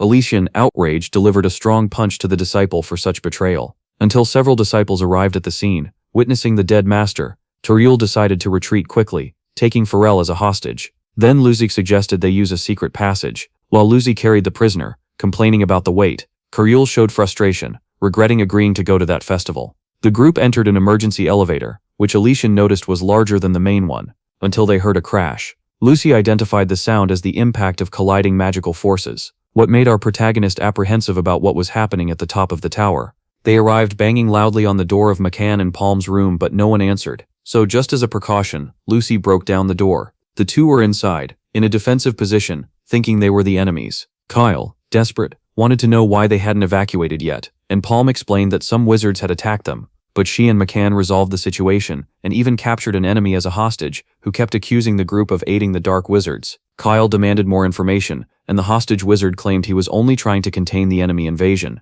This left our heroes distressed, as at that pace the sage's tower would fall into the wrong hands. Kyle they decided to help protect the tower. Luki suggested they go to the central system to prevent more wizards from invading the place, for only Li Yunshao's successor had the authority to access it. Kyle remembered he had visited that place with White, and so he arrived at the dark room with his friends, who were left speechless. Limio touched a crystal ball, which read the mana, and granted access. Our wizard asked to see the situation of the tower, and the monitor showed various cameras with the invasion. He then ordered all the tower's entrances to be closed, and the system obeyed. Kyle commanded the system to find Master White, and soon the man was shown in a room, surrounded by enemy wizards. This left Luki and Amber in shock. White remained firm, believing that after his own death, the enemy would have his reputation destroyed. However, the mustached master was sure no one would suspect him, but he didn't know he was being monitored. Kyle then decided to restart the elevator system to take him to the room where White was, but he needed a mana device to connect. Luckily, Amber knew where such a device was, and announced to everyone inside the tower about the betrayal of the four masters,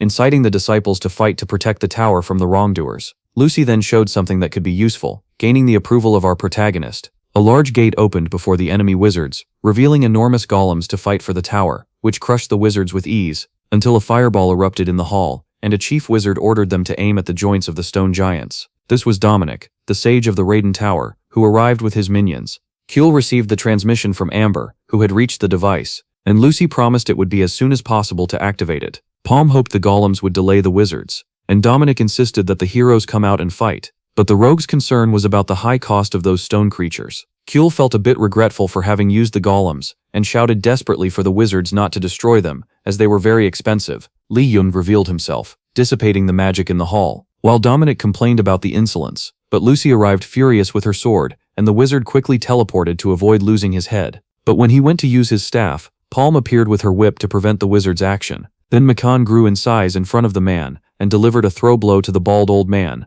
forcing the disciples to surrender. Amber and Lucy returned with good news about the device, even though they were covered in grease. Then Cal decided to go with Lucy to help White, while the others resisted against the wizards. Lucian wished Li Yun to get hurt, but the boy reassured the priestess as Lucy was with him. In the elevator, Cowd wanted to know if the elf was afraid of the tower collapsing, but she showed no concern. However, Cowd was terrified, and wished to hold the elf's hand to calm down. But at the moment of touch, the elevator stopped suddenly. Lucy suggested they use the stairs, while the sound of battle continued intensely. Then Cowd had an idea, and since his master was the same as Leonol's, the mana flow followed the same pattern. Just like White's, who held the staff of the legendary hero, Cowd closed his eyes to connect with Master White, and the allied wizard felt the energy flow through his being, while the enemies tried to resist such power. The mustached master was still standing, but recognized the wizard's strength, who ordered the opponent to surrender, but Side commented that he regretted choosing the young wizard as Leonol's successor, and concentrated his strongest fire attack. Cowd noticed that White was in danger, and wished his mana would reach him. White felt Cowd's presence and gladly received the energy. The thick mustached master sensed that White had recharged his mana, and, without hesitation, the supreme mage cast a death spell, leaving the opposing master unsure if he was in this dimension or another. And when the blood trickled down his face, he acknowledged that White was the strongest mage. Then before collapsing, he was certain he had made the right choice as a teacher. However, the battle was not over, for Edward, master of the Oakwood Tower, arrived imposingly, and revealed he was there to finish off White in the name of the great Black Mage leader.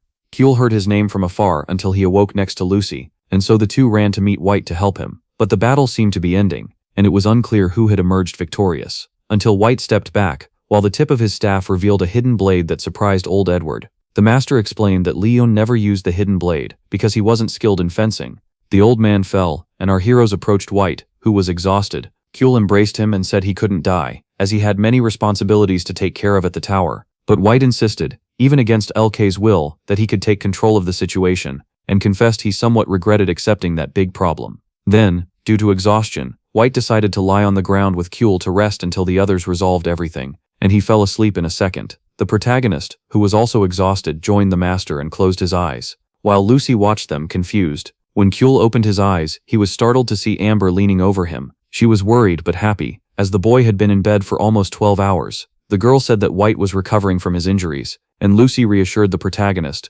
confirming they had won the battle. Meanwhile, Elysian was healing the wounded, and Palm and Lucy were sleeping heavily. LK asked to see White, and noticed that the master was very debilitated. However, White mentioned that the Oakwood Tower might be under the influence of the Black Gate, because old Edward was receiving sponsorship from someone who had yet to reveal themselves. White was concerned about the loyalty of the sages, as 4 had rebelled, while 2 did nothing to help. Then, he thanked LK for the help, and the boy felt embarrassed. White commented that the magical weapons of the 5 heroes were reappearing, with only the shield of the king of mercenaries remaining, and deduced that the successors of the 5 heroes were being called to battle against evil. Therefore, he insisted that LK stay at the tower, judging that the boy would quickly reach level 9, but Kuehl just wanted to go home and needed to complete his mission. However, he asked the master if there was any power limit in the first pact with a demon, and White replied that it depended on what was offered in return. LK deduced that the enemy had free access to choose their demons, and wondered what kind of mage he would be. Later, White, along with his disciples, thanked the heroes for their help,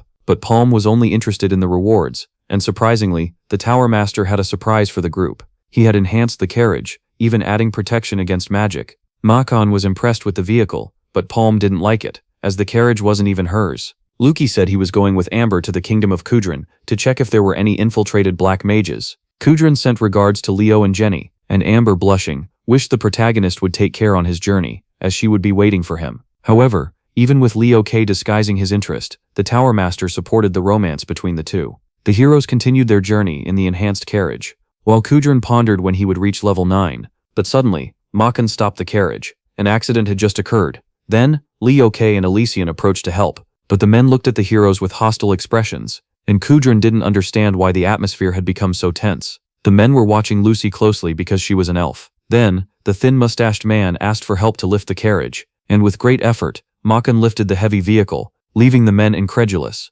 because Lucy also lifted the other cart effortlessly. Elysian healed the man who was under the cart. The leader introduced himself as a merchant from Sullivan, which made Palm suspicious. Makan wanted to know what was in the carriage, as it was very heavy, but the man with the thin mustache did not go into details. However, Lucy demanded that they open the carriage, and revealed that she sensed the presence of an elf inside. Then, the chief merchant ordered his men to attack the heroes and capture Lucy, but they were no match for the mage, who immobilized them all. Palm took the opportunity to unleash her anger at merchants on the dishonest old man. Makan opened the carriage, and indeed there was an imprisoned elf. The girls, outraged, taught the man with the thin mustache a lesson, but Kuehl asked them not to kill him, so he could interrogate him. With the elf safe, Kuehl wanted to know where they were taking her, and Makan, indignant, shouted that selling elves was prohibited throughout the country. The merchant was terrified when Makan discovered that the group's destination was Redcal, a city that held illegal slave auctions. Lucy expressed the desire to go there to resolve the situation herself. Kuehl explained to the man that the half-elf was very sensitive about this type of issue,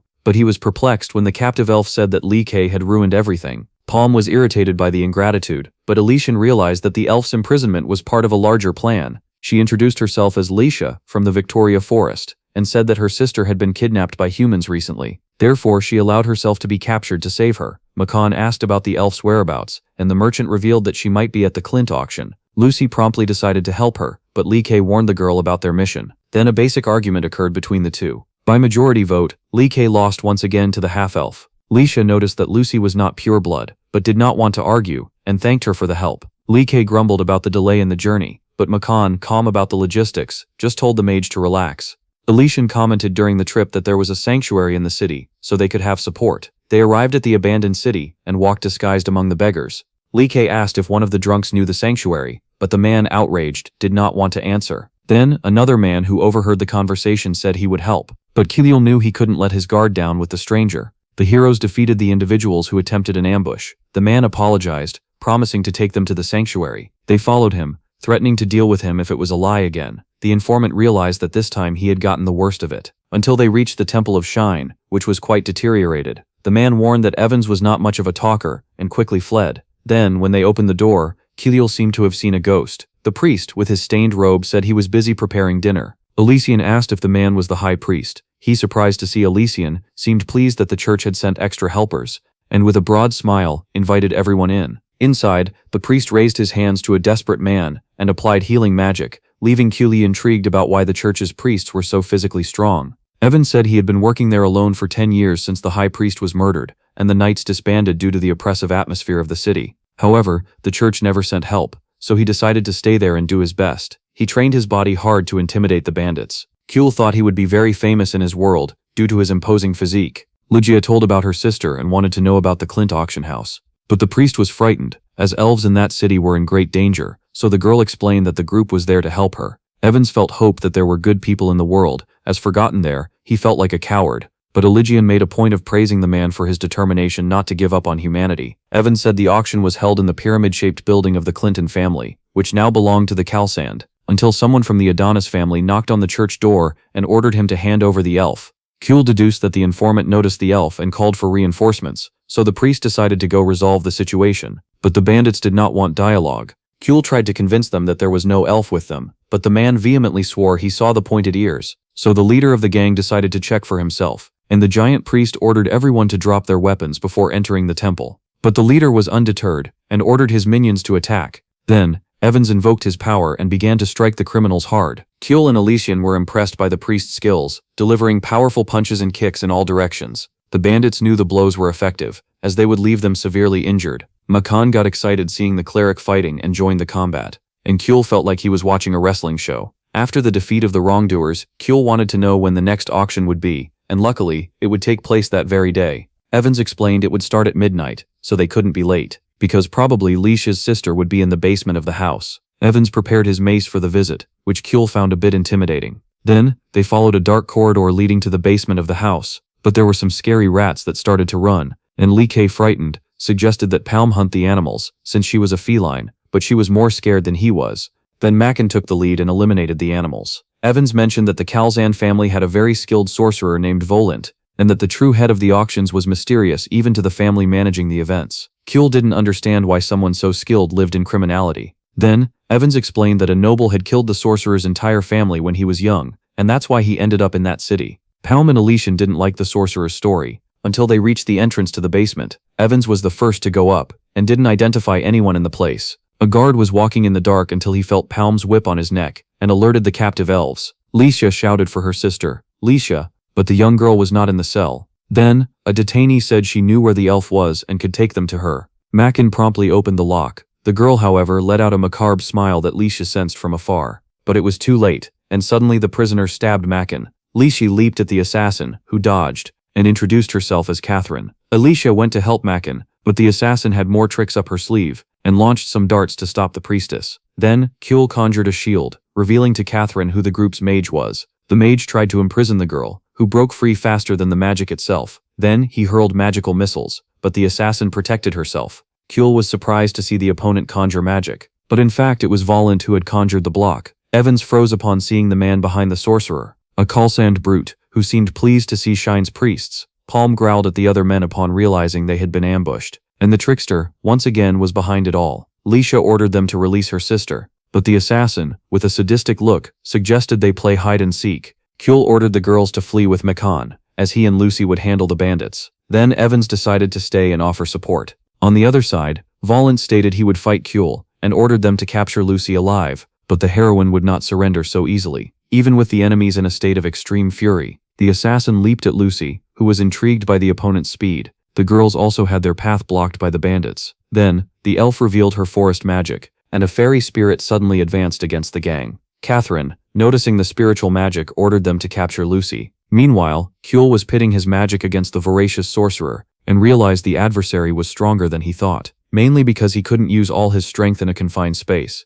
So he decided to conjure a reverse gravity spell, but Volant stopped him, discovering that Kuehl was not a mage of cheap tricks. The sorcerer drew a sword and attacked again with fire spears. Kuehl blocked with a shield, but the smoke around was blinding him, until the enemy blade pierced the defense, almost hitting him. The sorcerer attacked from behind, but the hero managed to dissipate the blow, even without being able to follow him in his field of vision. However, Kuehl also had his strategies and teleported to the opposite side of the adversary. Kuehl was already irritated with Volant and prepared another attack. However, he suddenly fell, as he had been affected by the poison on the enemy's blade. While the sorcerer boasted, the mage cast a detoxification spell. He wielded his staff, making it clear that the fight would now be decisive. The sorcerer disappeared again, but Kuehl was determined to fight with full force. However, Volant reappeared, holding Kuehl's staff. He prepared to deliver a deadly blow with his sword. Suddenly, Qiaobei drew a hidden blade from his staff. He wounded Volant without hesitation, mentally thanking White for discovering this new function for the weapon.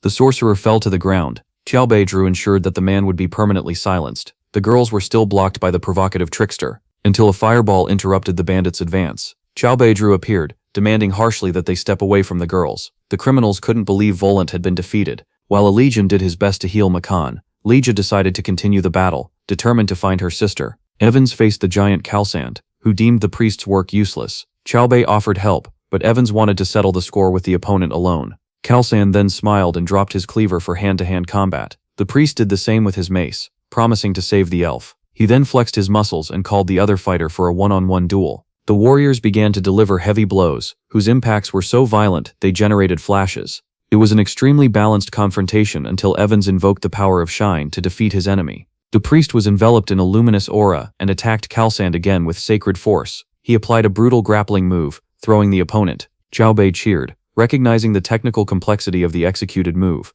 Evans subdued the enemy using only blessed strikes, and finished him with a crushing leap onto the fallen body. This left Lidzia perplexed by the physical violence of humans. Qiaobei was impressed with the priest, and asked the elf to stay safe with him while he went to help Lucy. The girl resisted as best she could against the speed of Catherine's attacks. Qiaobei informed her that only the assassin remained, and was ready to join the fight. But Lucy demanded that Qiaobei step back, as she wanted to prove her own worth, and finish the fight alone. Catherine tried to resist, but Lucy advanced, covered by Riard's aura. She delivered impetuous attacks with the Blackstream sword against the assassin. With a precise strike, she broke the enemy's dagger. Then she delivered a kick with the weight and force of a sledgehammer. The impact was enough to defeat the assassin, who fell spitting blood. At the auction, the bids for Lisha only increased until a masked man offered 30,000 in gold. When the presenter was about to conclude the sale, he felt the fire lick his ear. Qiaobei then appeared, stating that the charade was over, while Lisha ran to embrace her sister, relieved. Some men called for Kalsand and Volant, but Evans gave the bad news to the bandits and dropped Catherine in the middle of the hall. The men began to run, and Qiaobei enjoyed seeing the group scatter. He decided to set everything on fire so there would never be slaves there again. Catherine woke up in the middle of the flames and charged at Lisha, full of hatred. But the elf, even more furious, cast her magic against the assassin, who turned to ashes without a trace. Evans watched the flames, saddened by the symbol of the city being destroyed in such a way, which left Lisha and Lucy frustrated, as the house should have been destroyed long ago. The next morning, Lisha woke up a bit dazed, but soon recognized her sister. The two embraced so happily that they even moved the tough priest. Makan was also recovered, and reported that the city was in chaos, as no one expected the Kalson family to fall in such a way. However, Lisha was worried about the true leader of the auction house. Makan confirmed that the Clintons had a daughter, assuming she was the assassin in the basement. Evans bid farewell to Alishan, and said he intended to rebuild the city, making Lisha think the man would become a legend one day. The group continued their journey after another victory. Palm was frustrated, as once again she couldn't loot anything. Lisha mentioned there was a bag with 30,000 coins at the auction, and Lucy had taken it, but the half-elf left it as a donation at the temple, to the thief's despair, who ordered the carriage to stop. Then Alishan asked the girl to be quiet, because the elves needed to rest, but Lisha said it was fine, and assured that her people would reward them. This calmed the evolved treasure hunter. The group camped for the night, and Lisha thanked the heroes for their help. Kuehl commented that not all humans were bad, and hoped the elf would trust him. Lisha blushed in gratitude, until Lucy heard something in the forest, and when arrows whizzed, they clashed against the protective magic the protagonist had prepared. Then, someone ordered the group to release the captured elves. Kuehl, irritated, replied that they hadn't captured anyone. That's when Lilcia explained that they had been saved by the heroes. Then, the archers revealed themselves to be elves on a mission to rescue the sisters and apologize to the group. One of the elves was surprised to recognize Lucy and said she was Rena, who had met the redhead in Alvenheim, but Lucy didn't remember. The leader of the elves asked who Lucy was, and Reno announced that she was Trinity's daughter. Lilcia was shocked by the news, and the elves recounted that they fought alongside the legendary heroine in the Holy War. Then, Lucy said her mother had mentioned the leader of the archers, and the elf was extremely astonished. The elves invited the redhead to visit the Victoria Forest, as the spirit Estina, who fought alongside her mother, was the leader of the place. The elves guided the heroes through the forest, which housed a huge tree, until Estina appeared and greeted the visitors, making Lucy happy to reunite with her aunt. Estina thanked the heroes for saving the Forest Sisters, but Kirill stated it was all Lucy's doing. Estina was delighted to meet a heroine from the Battle of the Three Generations, but Elske didn't know the story of that war. Then the priestess explained that the Holy War lasted for 3 eras, and Estina was in all of them. The elf added that in the first war, Sistar, Emily, and Lionel fought. Then, when there was the battle against Ragdam's 4th disciple, the prince didn't want to abandon the castle, resulting in many losses. Thus the 3 heroes emerged and defended the castle for a month, until reinforcements arrived, with the elves forming the first alliance between men and elves against Ragdam's forces. Estina was modest, and said that despite the elves' help, it was the heroes who held much of the war. And looking at the group, she commented that they reminded her of the 5 heroes. Then she called Kuel for a walk in the forest, and the young man soon became almost breathless. When they reached a waterfall, the elf asked if the protagonist was Lionel's successor. Kuel confirmed, and Estina recounted that if it weren't for the Supreme Wizard, they wouldn't have won the battle, because Ragdam was hit by a technique that delayed his plan to open the gates of hell. Kuel commented that evil was returning, and for the elf, humanity still had no idea how difficult that period was. Lelike asked for advice, and the elf explained that humans needed to resolve that battle, and that's why Trinity had sent her daughter Lucy to help the mortals, because she carried the abilities of an elf, human, and dragon. Then she asked Lelke to protect the girl. When he returned, the half-elf wanted to know what the boy had discussed with the elder, but he just changed the subject, and asked if the friend missed her parents. But Lucy was calm and wanted to know if LK also missed his family. Then the MC realized that even their faces were fading from his memory. His heart tightened, and a tear fell. But when Lucy noticed, he disguised it, saying it was an insect in his eye. Lucy felt the friend's pain, and hugged him, asking him not to hold back the tears, for not every tear was a bad thing. And so she promised to help him find all the pieces so he could return home. Then there under the moonlight, LK cried. The next morning, the group said goodbye to the elves, and Kil, more cheerful, asked young Lisha not to get lost in the forest. The little elf blushed, and our heroes continued their journey, until Lisha ran out shouting the MC's name, and stopped, giving a final farewell. But Lisha felt a bit jealous of the girl. Then Kil took out his magic tracker, and the group set off for the territory of Suin, a place with a lot of snow and a harsh climate. Our video ends here. If you liked it, leave your like. See you next time. Bye bye.